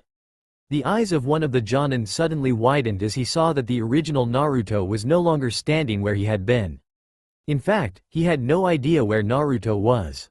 Well, he did not at that moment. He did a moment later though. Rasengan, Naruto declared fiercely as he slammed a spiraling blue orb of chakra into the lower back of the Jonin that had noticed that he had disappeared. That Jonin was dead before he ever hit the ground. The Rasengan had completely shattered the Jonin's spinal cord and backbone, sending fragments of bone into his lungs and heart at a rather high speed. as Naruto watched Fu decapitate another Jonin that had turned to look at him. Naruto only had one thought at that moment. Man, for Jonin, these guys don't know teamwork, do they? That's basically Ninja 101 inches, thought Naruto as he looked at the Jonin. A second after that thought crossed his mind, he saw one of the last two Jonin come at Fu from behind with a kunai. It was clear to him that she was unaware of his presence. "Hey furball, it's time to pay up your rent, I need your charka now," said Naruto to the Kyuubi. Surprisingly, when Naruto had said that he felt the Nine Tails chakra fill him immediately, it was only enough to enter the initial Jinchuriki state, but that was all that Naruto needed. The Jonin's wrist was caught by Naruto's left hand an inch before the kunai could reach Fu's back. With a squeeze, Naruto crushed the Jonin's wrist and snatched his falling kunai midair. He proceeded to slam the kunai into the bottom of the Jonin's jaw, piercing through the roof of his mouth. Though the kunai did not go very far into the Jonin's brain, it killed him within moments. As he saw Fu begin to turn around, Naruto quickly tried to suppress the fox's chakra, and he was shocked when his initial "I need to figure out how to do that at will," thought Naruto as Fu went towards him. "Wow, you saved my life once again, Naruto-sama, thank you," said Fu as she bowed. As for Naruto, a quick glance at his surroundings told Naruto that Fu had just killed the last Jonin as he killed the one that had attempted to attack her from behind. "No problem, but Fu, do you really have a tailed beast sealed inside you?" asked Naruto as Fu looked surprised at the question. Fu looked at him for a few moments with orange eyes once again before answering. "Yes, I do," she replied, hoping her hero would see her as a monster. Naruto saw that she looked nervous and fearful as she said that. It was as if she thought he would turn on her after everything that he had done to help her. "Which one is it? The only other one that I've met held the one tail?" asked Naruto in a way that he worded it made it difficult to tell that he was not referring to Fu when he said, "other." "When I was 3 years old, the seven-tailed horned beetle was sealed within me. I was 3 at the time. Ever since then, I've been treated like crap my whole life. At first I didn't know why I was treated that way until I was made genin. They told me that I was merely a weapon for them to use in case a stronger country found our village and tried to destroy it," said Fu as she felt like she was gonna cry. A couple seconds later she heard Naruto laughing at her as if she had made some kind of joke. She was so surprised that he didn't try to run from her or call her names before he left. To say she was really dumbfounded at this moment. "Why are you laughing? I just told you that I had a tailed beast sealed inside me and you're laughing. Shouldn't you be calling me monster or try to run away? That what everybody else do," was all Fu could say before she felt Naruto hand slap her face. "You are not a monster, you understand me? Saying that a normal person would fear you or call you one is bullshit. You never asked to have it sealed inside of you, didn't you? I don't ever want to hear you call yourself a monster or anything this else, you got that?" said Naruto as Fu looked stunned because he slapped her for calling herself a monster. "Did he really just slap me because I called myself a monster?" thought Fu as she rubbed her cheek. "I can't believe not even for a moment that you're a monster. Believe me when I say this, those people at the Leaf and Waterfall Village are the monsters, and besides you're not the only host here," said Naruto, hoping Fu got what he meant. "What did you say?" she asked, hoping he could repeat what he said. "I said that you aren't the only host here," said Naruto with no hint of hesitation or deception in his voice. "You actually have one as one? Which one?" asked Fu, knowing all of the tailed beast names, so any error of in naming one would mean that he was lying to her just to make her feel better. "On the day I was born 13 years ago, the nine-tailed demon fox attacked the Hidden Leaf Village, and since it is impossible for anyone to beat Ibiju the fourth Hokage, my father sealed it within me," said Naruto, revealing that he was the son of a Kage to the Kunoichi. "So see, I would have to be a monster to seeing as mine has more tails than yours," said Naruto as Fu looked even more surprised at what Naruto said. "No wonder why he wasn't afraid of me. He has the strongest tailed beast sealed inside him," thought Fu as she felt a bit relieved to have met a Jinchuriki just like her. "Well Fu, seeing as you're free to live your life, would you like to join me?" said Naruto as he words broke her train of thought. "But why would you want me to join you? Not that I'm not grateful for your help, Naruto-sama," she replied. "I actually have 3 reasons," said Naruto as he sighed. "The first is because I see myself in you. The second is because I'm going to need all the help I can get. And the third is because you and I are both in danger." "Danger? What kind of danger?" asked before she gave him a reply to his question. "Because there is a secret There is an organization of S-ranked shinobi that are targeting hosts because of their tailed beasts. I don't know much more than that, but apparently Kisame Hoshigaki and Itachi Uchiha are members.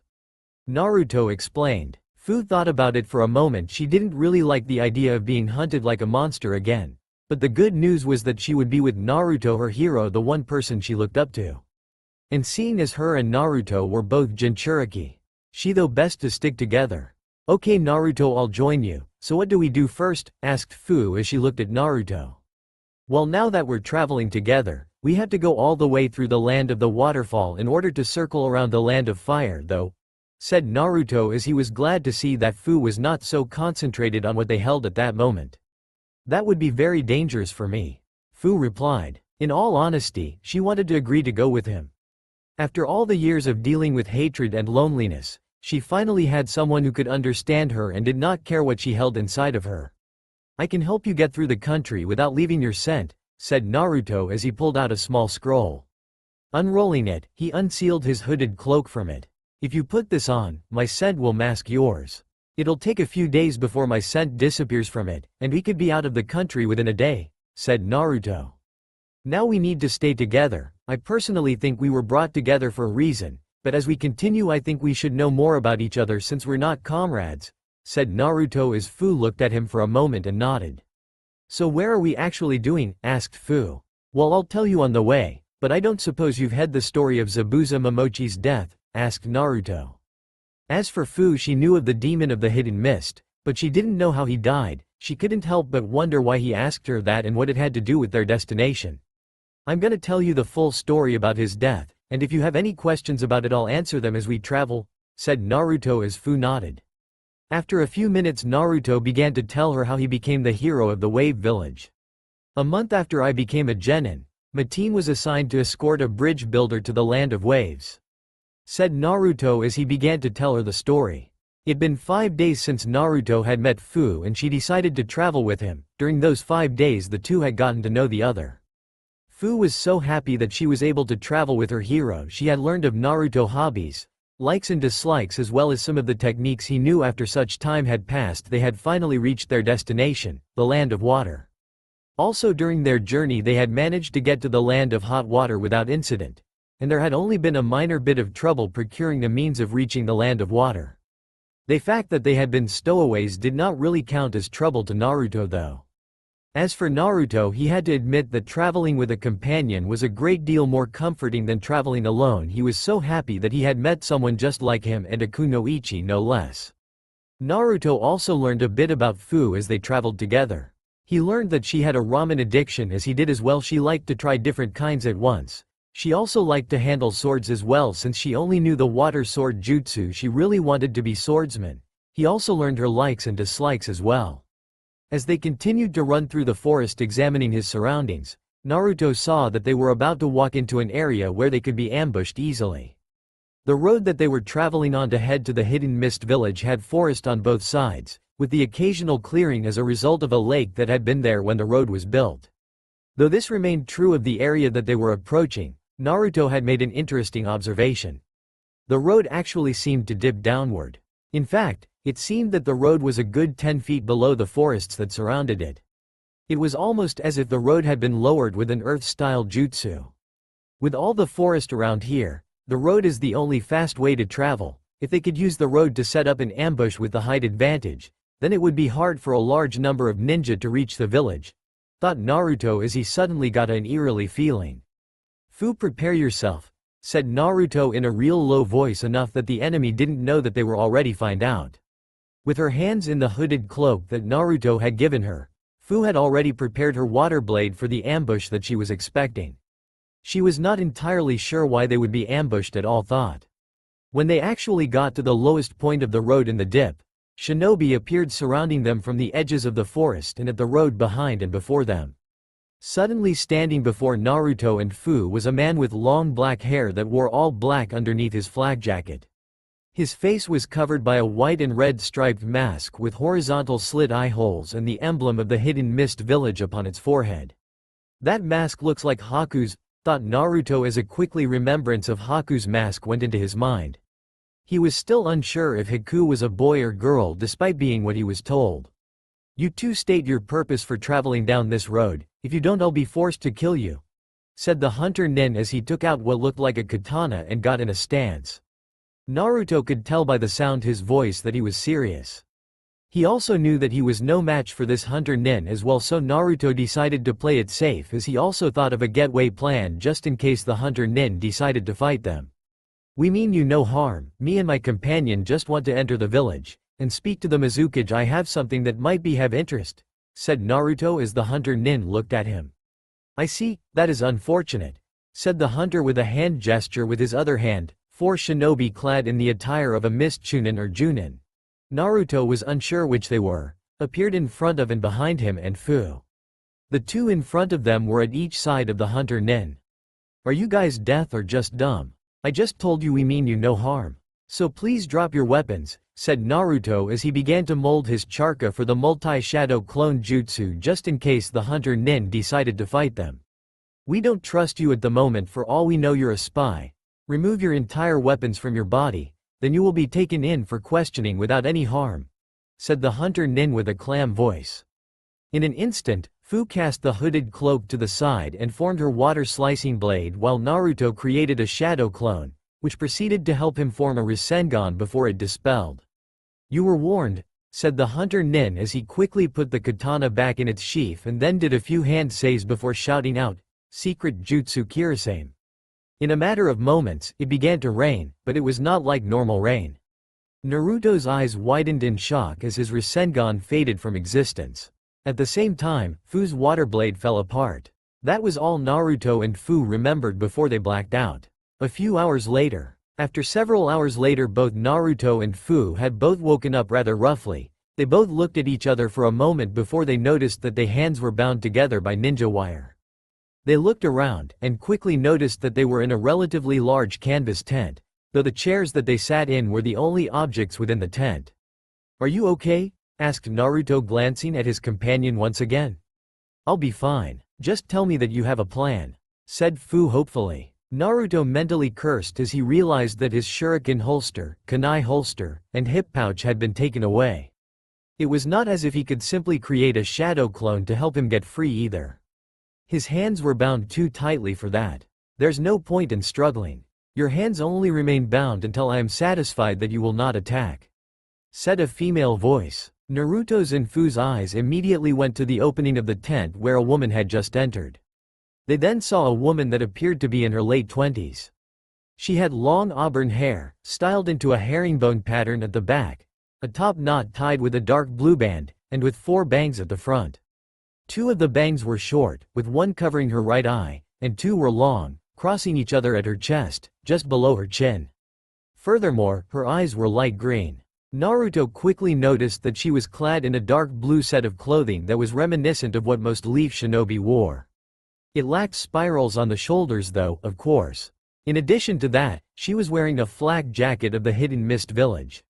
"I apologize for the actions of my men earlier. One of my subordinates overreacted when he detected that 2 Jinchuriki hosts were headed to see the Mizukage," said the woman as she noticed that they froze slightly at her words. "You do not need to be so worried. I could not care less that you 2 have tailed beasts sealed within you. It is not much different than having a Kekai Genkei, after all. Where are my manners? My name is Maid Terumi," she said as she introduced herself. "How did you know that we were Jinchuriki? I thought all information on that was classified," said Naruto, knowing since the village even kept that from him it wasn't stupid to ask that. "My subordinate, the superior of the hunter nin that confronted you on the road, is a censor-type shinobi. He was actually able to tell us which tailed beasts you both contained within moments," replied Mei with a smile. She seemed far too cheerful for Naruto's taste. "Now, I must confess that I was surprised to find that one of the Jinchuriki that my subordinates captured was Naruto Uzumaki." "How do you know who I am?" asked Naruto in shock. "Your name had been spread around ever since the death of Zabuza Momochi's death, and the fact that the Land of Waves named their bridge the Great Naruto Bridge. I have to say that personally I'm impressed. You're only a genin and you've done so much. Plus I didn't have a face to put with your name until the Hidden Leaf Village began to post missing posters of you. There's also an enormous reward for any information that can be found on you," said Mei as both Fu and Mei looked at Naruto. But before I continue, I think it's only fair that I explain who I am. As I told you before, my name is Mei Terumi. I am the leader of the rebellion that is trying to overthrow the 4th Mizukage. You two are at my central base right now," said Mei as she opened the tent a bit so Naruto and Fu could see outside. "You see, the Land of Water is currently in a civil war between the 4th Mizukage regime. Me and my small but powerful rebellion wish to bring an end to the Bloody Mist Village before it's too late. That actually brings us to the reason why you're here. I would like your assistance," said Mei with a kind voice. The way that the woman before them spoke so casually made the two Jinchuriki nervous. While it was nice not being feared for what they contained, it was unnerving to hear that their assistance was wanted by a rebel force. "Are you trying to hire us?" asked Fu, catching on to the woman's meaning immediately. "Let me see." Two Jinchuriki without any ties to any village just showed up at my doorstep. "Of course I'm going to try and hire you. You see, the 4th Mizukage is a Jinchuriki as well. He is the host of the three-tailed turtle and he has complete control over it," said Mei as both Naruto and Fu looked a bit shocked to hear that bit of information. They couldn't believe that someone had actually managed to have complete control over their beast. "With all due respect, Mei, but are you stupid or something?" Naruto as he looked at Mei. "Exactly how do you expect us to defeat someone like that? Just because we have tailed beasts sealed in us doesn't mean we have that much control. Plus I doubt that just because he has control over his beast, he was made Mizukage," said Naruto as he knew that if you wanted to be a Kage you needed more than just power to rule a village. "I'm not asking you to kill the Mizukage," Mei said. "I am the only one that can defeat him. After all, I'm the only other Kage-level shinobi in this country. But I will need help when he uses the 3 tails. If I have a couple Jinchuriki to help me, I'm sure that he can be beaten," said Mei as she looked at the two. "So let me get this straight," Naruto began. "You want to hire us to help you kill the 4th Mizukage so that you can take his place and end the reign of the Blood Mist Village?" Mei nodded in response. "Is that all you need us to do?" asked Naruto. "No, it isn't," replied Mei with a look of satisfaction on her face. "We are not prepared to launch an attack on the Mizukage yet. We are still obtaining the funds and forces to do so. There are also a few tasks that need to be done, and your help would be beneficial in them," said Mei. "Will you tell me what those tasks are?" asked Naruto. "No, I won't," replied Mei immediately. "You don't need to know unless you agree to work for me until this rebellion is over, and even then, I will only release such information on a need-to-know basis. It would be bad if you were captured on your first mission and the enemy learned of all of our plans," said Mei as she looked at Naruto and Fu. "Fu, what do you think?" "I don't want to do anything that would make you uncomfortable," said Naruto as he looked at Fu. "If the price is right, then I believe we should accept," said Fu as she looked at Naruto. "As long as the price is right?" asked Mei amused. "What price do you wish to receive in turn for your assistance?" asked Mei. "We would obviously need shelter, food, and ninja tools for the duration of our employment," said Fu, earning a nod from Naruto. "As long as the essentials are paid for, I'm not going to ask for money," said Naruto, surprising Mei tremendously. "There is something far more valuable to me than money at this point, though. Instead of Ryo in exchange for our services, I want training. It would be beneficial to both, us and you, if we were to learn new jutsu when you do not have us working on a task," said Naruto. Fu smiled at that thought. Training was something that she had always wanted, and she would be more than happy to sacrifice monetary gain for it. In an instant, the ninja wire that bound Naruto and Fu's hands snapped. "I agree to your terms," said Mei cheerfully. She had every reason to be cheerful at that moment. Though she could tell that the former genin before them were not that powerful, Mei had every confidence that she could bring them to the level of Chunin at the very least. Their tailed beasts would further serve to increase their power from Chunin to Junin, from what she had learned. "Things are starting to look up," thought Mei. "But before we get to training, I believe we still have negotiating to do. I think I got something that you would want," said Naruto as Mei and Fu were surprised at what Naruto said. "What exactly are you trying to sell me?" asked Mei as she looked at Naruto. "I need my hip pouch. It's sealed in the scroll labeled with the kanji for blade," replied Naruto, sparking her interest even further. "Did you hear that? Ow?" said Mei, glancing over her shoulder. In an instant, a middle-aged man entered the tent. He was wearing the same attire as Mei, but he had a blue banded forehead protector on. Furthermore, he had blue hair spiked upwards. His left eye appeared to be the same color as his hair, though his right eye was hidden beneath a black eye patch. In the man's hands was the scroll that Naruto had mentioned. "Yes, I did, Lady Terumi," said Ao, tossing the scroll to Naruto. "Don't try anything funny. Lady Terumi could melt the flesh from the bones of everyone in this tent before you could even unroll that scroll," said Ao as he gave Naruto a glare. Now, don't scare them," said Mei playfully. There was no hint of doubt in the eyes of either Mist Ninja that she could manage it though. "Right, because I'm obviously stupid enough to fight a cage-level ninja, again?" Naruto muttered as he unrolled the scroll. "You fought cage-level shinobi before? How you're only a genin?" asked Mei, interested in the young blonde once again. I suppose so. I don't think you can count my meeting with Kisame and Itachi as a fight, but I did fight Orochimaru before the invasion," Naruto answered, shocking both Mei and Ao. "Are you referring to Kisame Hoshigaki?" asked Ao, his attention at full alert. "I don't remember his last name. His sword ate my chakra up though," said Naruto, surprised that the man was more interested in Kisame than Orochimaru. "If his sword actually ate your chakra, then it has to be Kisame Hoshigaki. Ao is one of the most skilled hunter nin that I have ever met, so hearing about the strongest rogue ninja of our village is certainly going to interest him," stated Mei. "Do you know where he is?" "He joined a group called Akatsuki.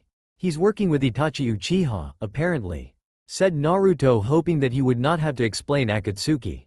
"Things are worse than I feared," said Mei with a sigh. The thought of Kisame being a member of Akatsuki worried her. She was largely in the know, after all. "Enough of that though. Show me what you intend to try to sell me," said Mei. "A storage seal," thought Ao when Naruto finished unrolling the scroll. Touching the seal, Naruto released Zabuza's sword from it. As the massive sword appeared intent in front of Naruto, everyone's eyes went wide. "That's the Sever Sword, the executioner's blade," Ao exclaimed, shocked by the appearance of one of the swords of the 7 ninja swordsmen of the Hidden Mist. He had never expected to see another one outside of Chojiru's Haramekure. "I can see why you would think that you could sell it to the Mizukage, though he would have killed you and taken it instead," said Mei thoughtfully. "I will give you 10 million ryo for that sword," said Mei as everyone was shocked to hear her say that. "But Lady Terumi, we are trying to fund the rebellion. While buying that sword is a good idea, we cannot afford to spend that much." "Not yet, at least," Ao interjected. "As long as we get the training during our stay here, we would be more than willing to wait until the rebellion is over before being paid for the sword," said Fu, quickly calming Ao down. "That is what I had intended. I just wanted to get the negotiations for the sword out of the way," said Mei with a smile. "I'm all for it," said Naruto with a grin. "That sword has been the second most expensive thing that I own, I guess," he said as Mei, Fu and Ao looked surprised. "You own something worth more?" Fu asked, sounding surprised at what Naruto said. "Yes, I do. I own the first Hokage's necklace," said Naruto as he unzipped his jacket. Soon Mei, Fu and Ao saw the necklace that once belonged to the first Hokage. "How did you get that necklace? I've heard that the current Hokage of the Leaf Village owned it," said Mei as she looked at the necklace. "I won it off a bet from her. She bet me that I couldn't learn the Rasengan in less than a week," said Naruto as Mei looked even more surprised at what he said. "Wait, you said the Rasengan? Wasn't that the technique that the 4th Hokage made? I've never seen it before, but I've heard the stories," said Mei as she was surprised that a mere genin could have such items and know the 4th Hokage's technique. "Yay, he's the one who created the technique, but he also taught the technique to Ero Sanin, who taught it to me," said Naruto calmly. "Ero Sanin?" asked Mei, a bit confused. "Oh yay, sorry about that, I meant to say Jiraiya of the Sanin, he was also my sensei," said Naruto as both Ao and Mei looked stunned at another revelation. "Jiraiya of the Sanin was your teacher? Do you know where he is now?" asked Ao, hoping the Sanin wouldn't show up for revenge for taking his student. He had heard the stories of the Sanin and he knew if they had to encounter him, they had every right to fear for their lives. "Not at the moment, I don't, but I will soon. Kakashi-sensei told me that he would contact me soon. But knowing Ero Sanin, he's probably at some hot spring and looking at every woman that passes by," said Naruto. "Kakashi Hitaki, the man who copied over 1,000 jutsu, was also your sensei," said Mei, surprised to see that the young genin was the student of the legendary Jiraiya and Kakashi. "Boy, what other connection do you have to them? We need to know just in case we run into them," said Ao, fearing that the rebellion might be doomed if they had to encounter them. That I cannot say, I've said enough already, so if you happen to run by them, hurry up and contact me. I'm sure that they're looking for me as it is. But for now, can you show us around? Said Naruto, not wanting to reveal that he was also the son of the fourth Hokage. He could already imagine their reaction. Tomorrow, I will give you a tour of our little camp. After that, I will show you to the training grounds that you will be using. You will also be told who will be training you, said Mei. She then glanced at her subordinate. Ao, would you be so kind as to bring them to the tent that I had you arrange for them? As Ao nodded in response. Do the two of you don't mind sharing a tent? I understand that some of your ages don't like sharing with the opposite, said Mei as she noticed the big blush on both Naruto and Fu. I don't mind sharing a tent with Naruto-sama at all. I actually prefer that way, we're safer together, said Fu as the blush on her face got bigger. As for Naruto, he didn't notice the blush on her face. I've got no problem with sharing a tent with Fu, and I agree with her, we'll be safer together, said Naruto as the small blush on his face got a bit darker. As for Mei, she couldn't help but notice this right away. Ah, young love, it's a wonderful thing, she thought as Naruto and Fu followed her out of the tent. After a few minutes, Mei had shown Naruto and Fu their tent. They then said their goon nights and headed to sleep. As for Mei, she then walked over to Zabuza's sword, which was still on the ground in front of the chair Naruto was sitting in earlier, and picked it up. I wonder who would be a suitable wielder. It would be nice if we could have two swordsmen, thought Mei as she began thinking of a wielder for the sword. And of a certain blonde who may be a bigger help in the rebellion.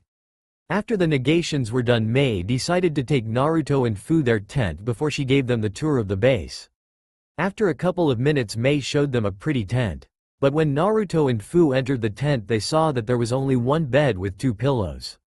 Once the two saw that, a big blush went across both their faces.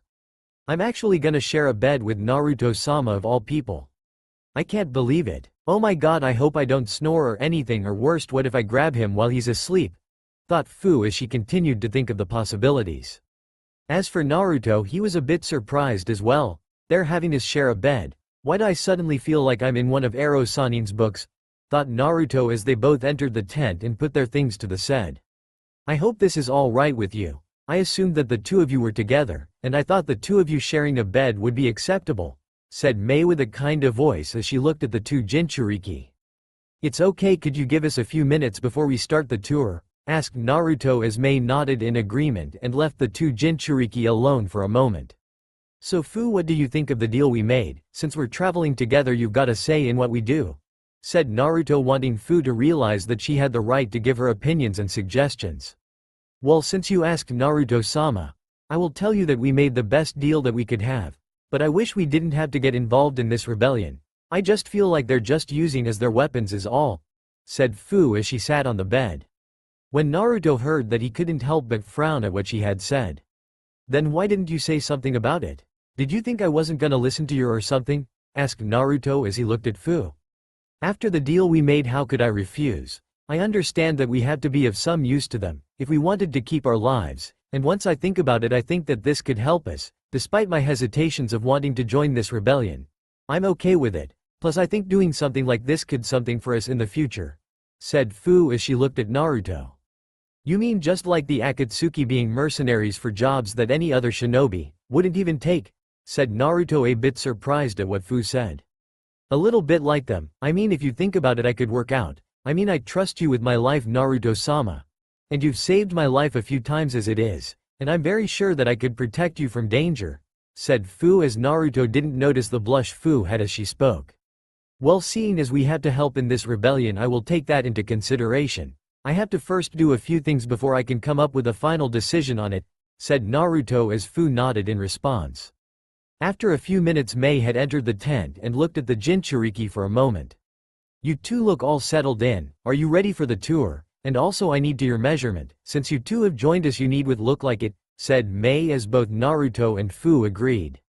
Yeah, I'm ready for the tour, but Mei, do you think I could have a mask, just in case the Mizukage decided to hire some Konoha ninja?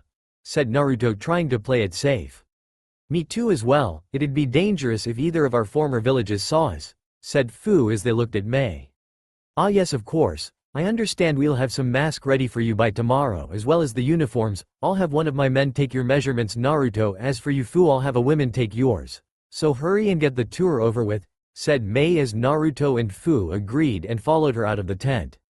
After an hour, Mei had showed them both the area, which was relatively boring for both participants, despite Mei's instance to speak cheerfully the entire time.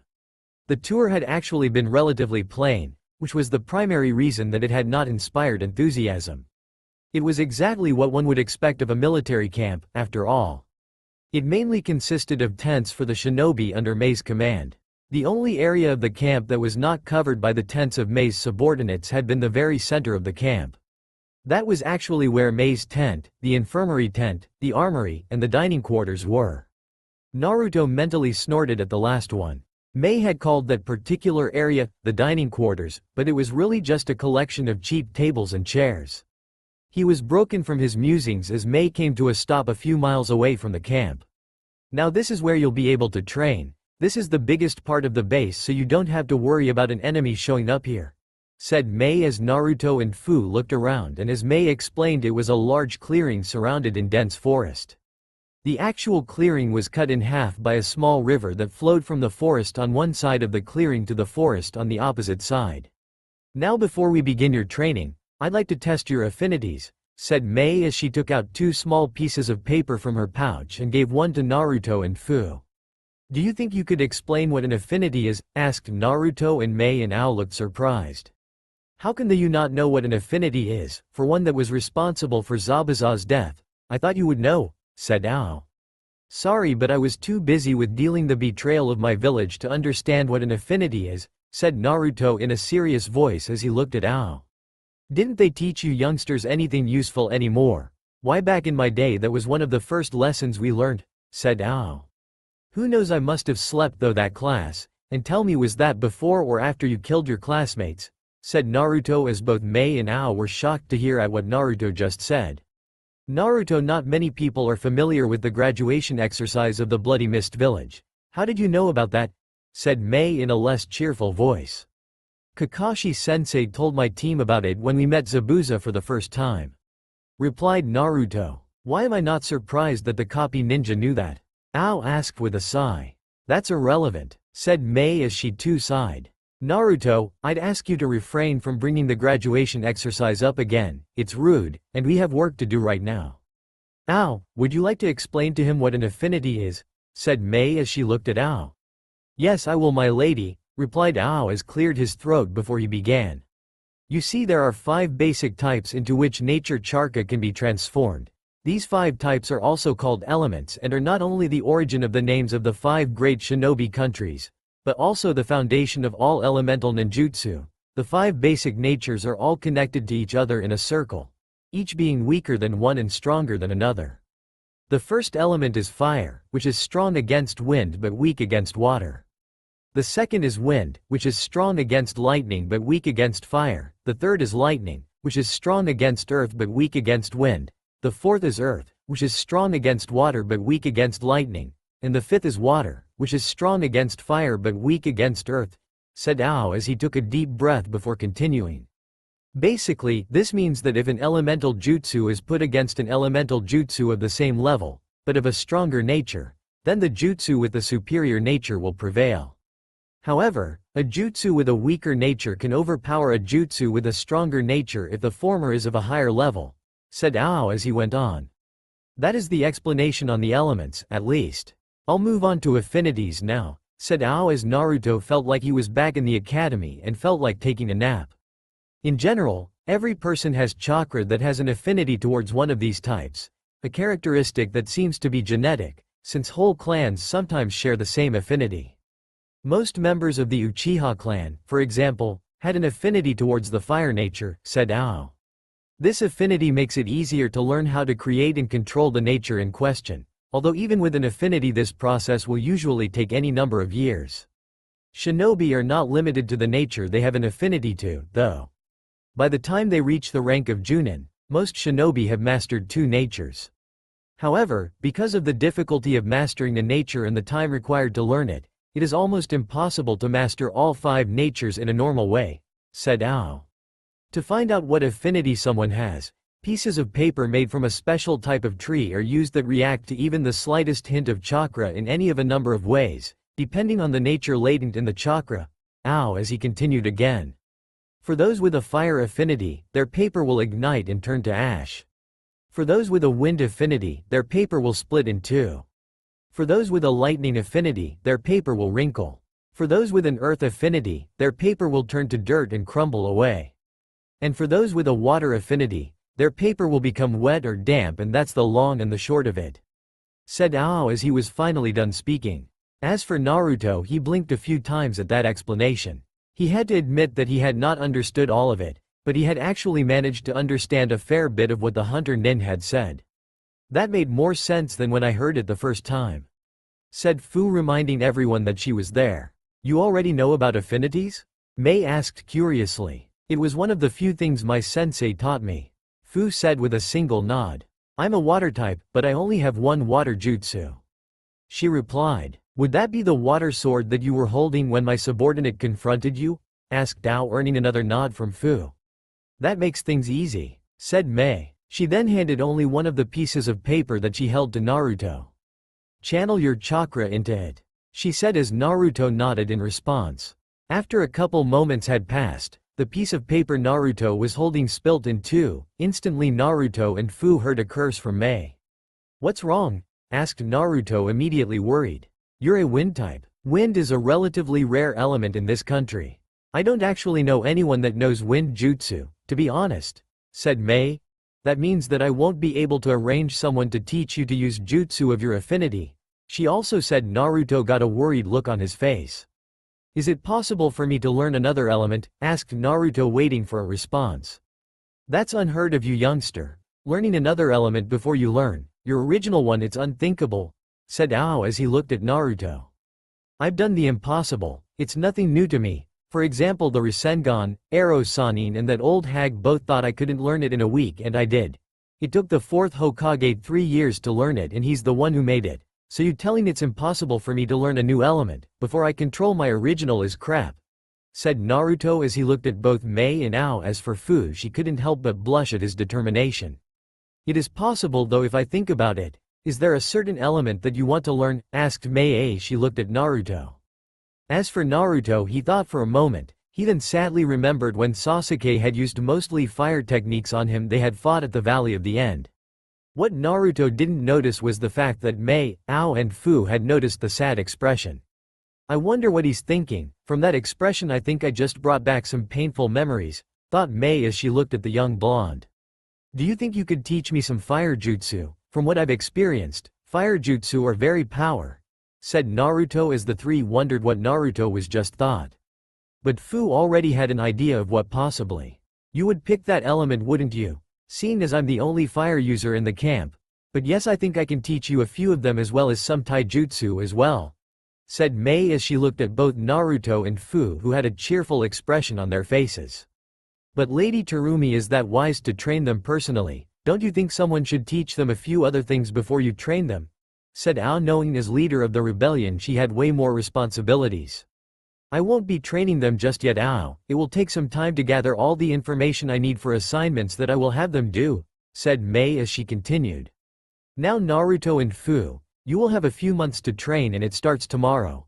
I will also introduce you to your sensei as well," said Mei. As for Ao, he was hoping it wasn't gonna be him. "My lady, who exactly is gonna train them? Most of our men and women are on assignment," said Ao.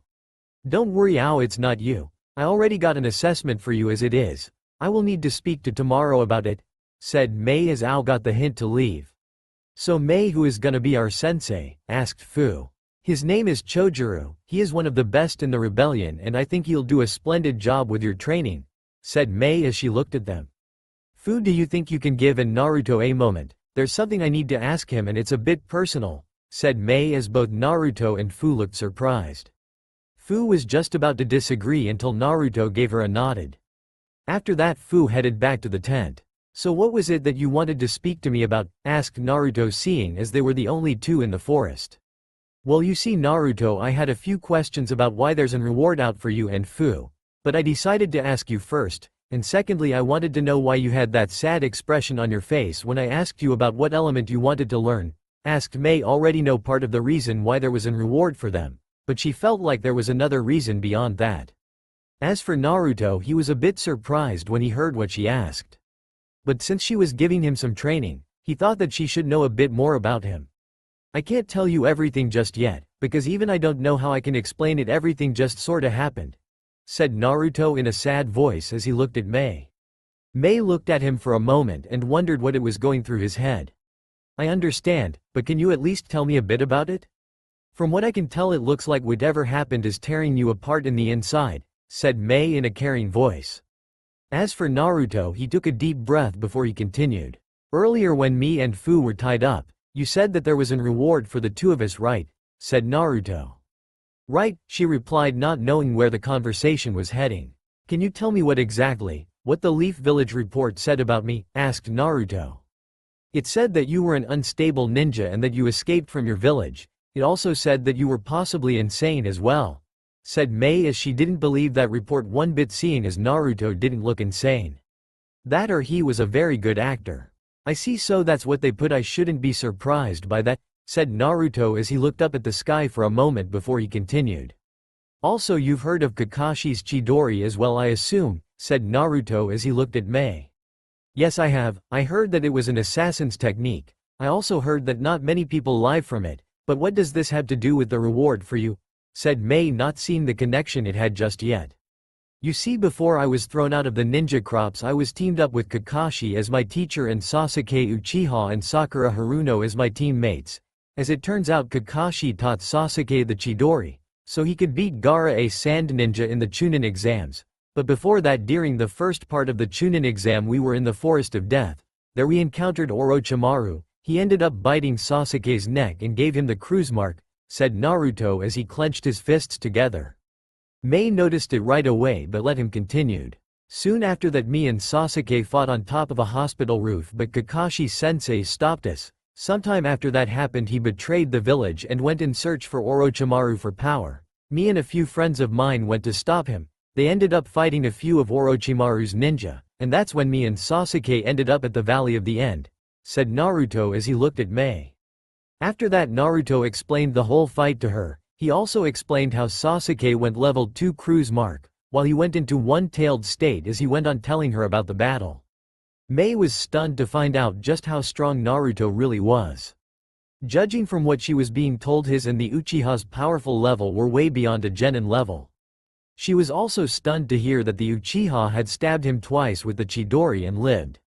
From what I'm being told about him and the Uchiha, their power levels are unheard of. Using that much power, it sounds like they were at least Junin level at that moment. To go into a level 2 cruise mark from and one-tailed state only for it to end in a tie.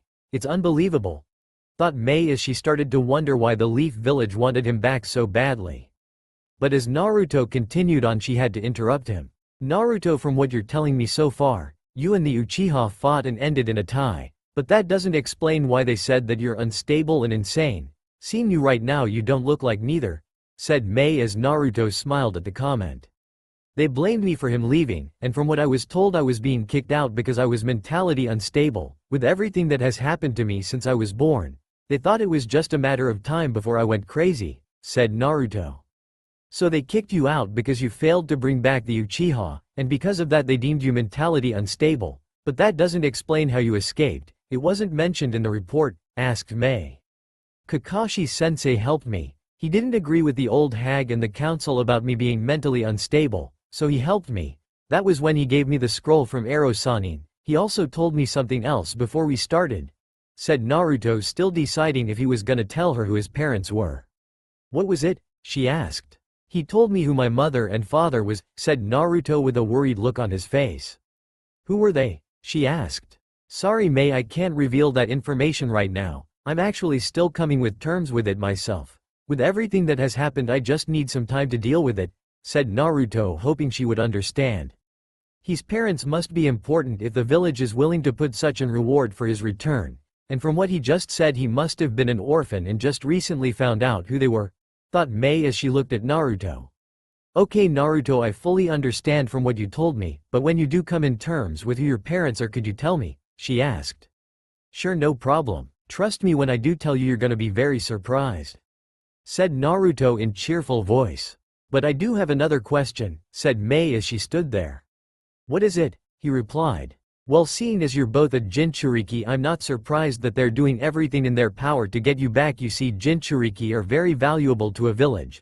But anyways, the question is, what if the Mizukage did hire some Konoha ninja? And they end up being your friends, what will you do? Asked Mei, knowing it'd be hard for him to reply. Surprising to her, Naruto replied quickly. That depends really. There were a few so-called friends that I had back at the Leaf, but if it happens to be them, I'll deal with that once it gets there, said Naruto with a bit of coldness in his voice. As for Mei, she was hoping that the Mizukage didn't hire any Konoha ninja. Okay Naruto, that's all I wanted to know. You can head back to your tent now, and be sure to get a lot of rest. You're gonna be busy for a while, said Mei as she smiled at him. I will, and thank you, Mei, he replied as headed back to his tent. As he walked back to his tent, he felt a bit of relieved to talk what had happened between him and his so-called best friend. As for Mei, she went back to the tent where Naruto and Fu were tied up. She then saw Zabuza's sword on the side of the chair. She then kneeled down and looked at it. Who would have that? I would get 2 Jinchuriki. I have to say I feel sorry for the Leaf, thought Mei. Now who would be a great welder for this sword? She thought as she began to think it over. During the night in Naruto's mind. After everything that had happened yesterday, both Naruto and Fu were fast asleep. As Naruto was sleeping, the Kyuubi took this chance to have a little chat with his young container. So as Naruto was having a lovely dream about kicking Sasuke's ass and the Leaf Village begging for him back, the Kyuubi decided to ruin it by instantly having Naruto fall into a black hole and putting him in front of his cage. Hey boy, it's time we have a chat, said Kyuubi as Naruto wiped his eyes before looking up at the Kyuubi inside his cage. Huh, why the hell am I here for? And why did you ruin my freaking dream? I was having such a good one, said Naruto, angry at the Kyuubi. Look boy, I could care less about your dream, but it's time we've had a talk, said Kyuubi as he looked at his container. What about, what's on your mind? And can we make this quick? My training begins in just a few hours, and I don't want to spend all my time talking to you, said Naruto, really wanting to get back to sleep. Look boy, as much as I hate doing this, I'm gonna help you. Seeing as that stupid Leaf Village doesn't know the difference between an unstable person and stable person, I'm gonna help you show them what they had, said the Kyuubi as he continued to look at his container. As for Naruto, he was surprised to hear what the Kyuubi just told him. And why are you gonna help me? You've never cared about what happened to me before, asked Naruto. Believe me boy, I got my own reasons for hating that village, so I think that if we work together, we can show that miserable excuse for a village that you ain't no weakling, said Kyuubi. And what exactly do I get out of this? I mean, you're right, I do want to show them that I'm not a weakling, and that underestimated me for too long, but again, what do I get from you? Asked Naruto. Well, for starters kid, you'll be able to use my charka whenever you want. Seeing as a bit of my charka is already mixing with your own, I'll be able to give you a bit more, but only if you want it. I can't force it on you. You have to accept it willingly. Secondly, my charka will help you with all of your justices. All of them will be slightly stronger than before. And lastly, with me being sealed in you, I can help with your training. Since I am the strongest Biju, I know a lot of stuff that those sorry pathetic excuse for Cage could only dream of, said Kyuubi, hoping his container would take his offer. And how exactly do I know that you're telling the truth? For all I know, this could be a trap. After all, foxes are known for being tricky, said Naruto. Boy, believe me when I say this, your father really knew his stuff about seals. At this moment, even with all my power, the seal has a hold on me. I cannot break it. So pretty much you've got control of my power, and why not use it if you have it? Said the Kyuubi, telling him the truth. You knew I was the 4th Hokage's son, how? Asked Naruto. I'll tell you when I have more respect for you. And one more thing, since you're here, what exactly are your plans with that girl that holds the 7 tails? Asked Kyuubi curiously. What do you mean by plan? Asked Naruto. I mean, what do you plan to do with her? Are you gonna mate with her? Or what? Seeing as you two are Jinchuriki, it's only fitting you should mate with one of your own, said Kyuubi, slightly feeling sorry for the other containers since there were only 2 female Biju. You do realize that we're only 13, right? I just can't mate with her, whatever that means, said Naruto as the Kyuubi looked a bit surprised when Naruto said he didn't know what mate meant. Boy, you're stupid as ever. Are you seriously telling me that you don't know what mate means? And secondly, who the hell cares how old you are? Boy, when I was your age I already had all the strongest demon women after me. So this is no different. You're gonna stand there and tell me that you don't have any feeling towards that girl, said Kyuubi. Well, I just met her a few days ago, alright. Besides, I don't even know if she likes me like that. And another thing, why do you care if I do or don't have feeling for her? Asked Naruto. Look kid, I've been sealed inside you for 13 fucking years. I haven't been with a woman since then, so when I see a chance for my container to finally get some, you better bet your ass I'm gonna take it. So tell me right here right now kid, what do you feel for that girl? Because I know Chome, and believe me when I say this, she the type to get what she wants, and I got the feeling you better be on your guard, said Kyuubi, hoping the kid knew what he was talking about. As for Naruto, he just stood there wondering what the Kyuubi was talking about. Fu was in the same predicament that Naruto was in. She was also in front of her beast having a chat. In Fu's mindscape. Okay, you want me to do what exactly? Said Fu as she couldn't believe what her tailed beast was saying. Look girl, seeing as you're gonna be training with Kurama's container, I think it's time for you get a little closer to him, as much as possible, said Chome. But what you asking me to do is pretty much seduce him, plus I'm only 13, I'm not ready for that just yet, said Fu as she looked at her beast. I don't see the harm in it, and besides you've been thinking about him ever since that day at the waterfall. You wanted to talk to him so badly that you nearly went crazy just thinking about it, but when you finally got the nerve to, he left. Plus fate helped you as well. If that village never would have kicked him out, he wouldn't have been there to save you. So I say take this chance before it's too late, said Nanabe. I don't know, I mean I just can't plan out and tell him how I feel. We just met. Can't we just be friends for now and see what happened? Besides we're traveling together as it is, we'll have a lots for time to know each other, said Fu as blushed a little. Girl, you're already sleeping with the boy. Are you telling me you don't see the situation you're in right now? You don't know this since you're in your own mind, but the boy already has his arms around you as it is, and your head is on his chest as it is. So I say screw with the long and patient way. I say it's time you claim him as yours now, said Chome as she looked at her container. I'll do it my way, not yours. I'm sure he'll develop some feeling for me at least, and also aren't you and Kurama brother and sister or something?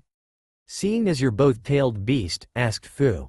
Hell no we're not, we may be Biju but we're not related in any way. We were both rulers of the demon world. Other demons ran when they heard any one of our names close by. But for now I'll let it go your way, plus I will help you in your training, said Chome in a calm voice. And why would you start helping now? If you've had this chance to help me, why didn't you before? Asked Fu, de-icing if she really trusted her tailed beast or not. I have my reasons girl. Now since I'm sealed in you, you've got a natural ability to use insects. Just like there are some clans that can use them as well, you'll have a natural ability to understand them more than others do. Plus you'll be able to use bug substitutions and use your insects to observe areas from any distance, said Chome, making sure her container understood her. Okay, I'm with you so far, but what about your charka? Will we be able to use that as well? Asked Fu. Of course you will, but I suggest you don't use it during your training. Use it when you're either sparring with Kurama's container, or when you're alone. It's best that way, plus I'll be able to help you, said Chome. Okay, anything else I got to know? I do want to get some rest before my training starts, said Fu as she looked at Nanabe. Don't worry girl, you're still technically asleep. While you're in your own mind it's like you're dreaming. And besides, time in here is different time out there. So for example 1 hour in here would only be 5 minutes out there. So you got plenty of time. Now that we got that out of the way, what are your other plans? Said Chome as Fu looked surprised. Plans? She replied. Yeah, what are your plans? Other than trying to bag Kurama's container, what else do you plan to do? You've heard what that kid wanted. He wants to prove himself. He basically wants that village to regret what they did to him. But you I'm not sure about, and I'm sealed in you. You'd think I know already, said Chome. Well, seeing as you asked, I want the same thing. You've seen what they've done to me every day since I was 3. The stares, the names, people chasing me just because they saw me as a demon. But now I also want to show them what they had. They forced me to become a ninja. Just so I could be used as a weapon. I want to show them that I've become a great ninja without their help, said Fu with determination in her eyes. I see. Okay girl, I will help you achieve that goal. Whenever you're done with your training I will train you when you sleep. And if I know anything about Kurama, he might be doing the same thing with his container. But before we start your training I've got to change your charka a bit, said Chome as she looked at Fu. Change my charka? How are you gonna do that? Asked Fu, surprised at what the Nanabe had said. Simple, since I've been sealed inside you. You've had a charka reserve for my charka in case you ever used it. Normally that reserve and your own were mixing together, making your charka a bit stronger than normal. So now I'm gonna add a bit more of my charka into yours, making it stronger. So know for example whenever you make that water sword it's gonna be stronger and better than before. It won't go to waste in one strike, you'll be had to use it longer, said Chomei. So now whenever I use a jutsu it's gonna be stronger than it normally was, said Fu. Yup, pretty much. Now I'm done talking for now. I need my rest as well, and don't worry, you'll just go back to that dream you were having earlier before I sent you here. And I have to say, for a 13-year-old girl, you got quite the imagination, said Chomei as Fu blushed at what she said. But before Fu could say anything the seven tails cut their connection. Back with Naruto and Kurama. Okay, so I pretty much get all of it, but are you sure I have to do this? Can't I just wait until Ero Sanin contacts me, said Naruto. Now sitting down as he looked at the Kyuubi. Look kid, as of right now you're training with whoever that lady gives you, and I know you could learn a few things from that pervert, but still this will help you with your training, and it's not like you'll die or anything, said Kurama as he looked at his container. I suppose you're right, but can we start it once I'm done training and done with this rebellion? I don't want to show them everything I can do. It's best to keep some secrets, said Naruto as he looked at Kyuubi. As you wish boy, I've got all the time in the world, but before you go I will give you one lesson before you awaken, you got that? Said Kyuubi. No problem Furball, I can handle anything you throw at me, said Naruto as Kurama couldn't help but wonder where all this confidence came from.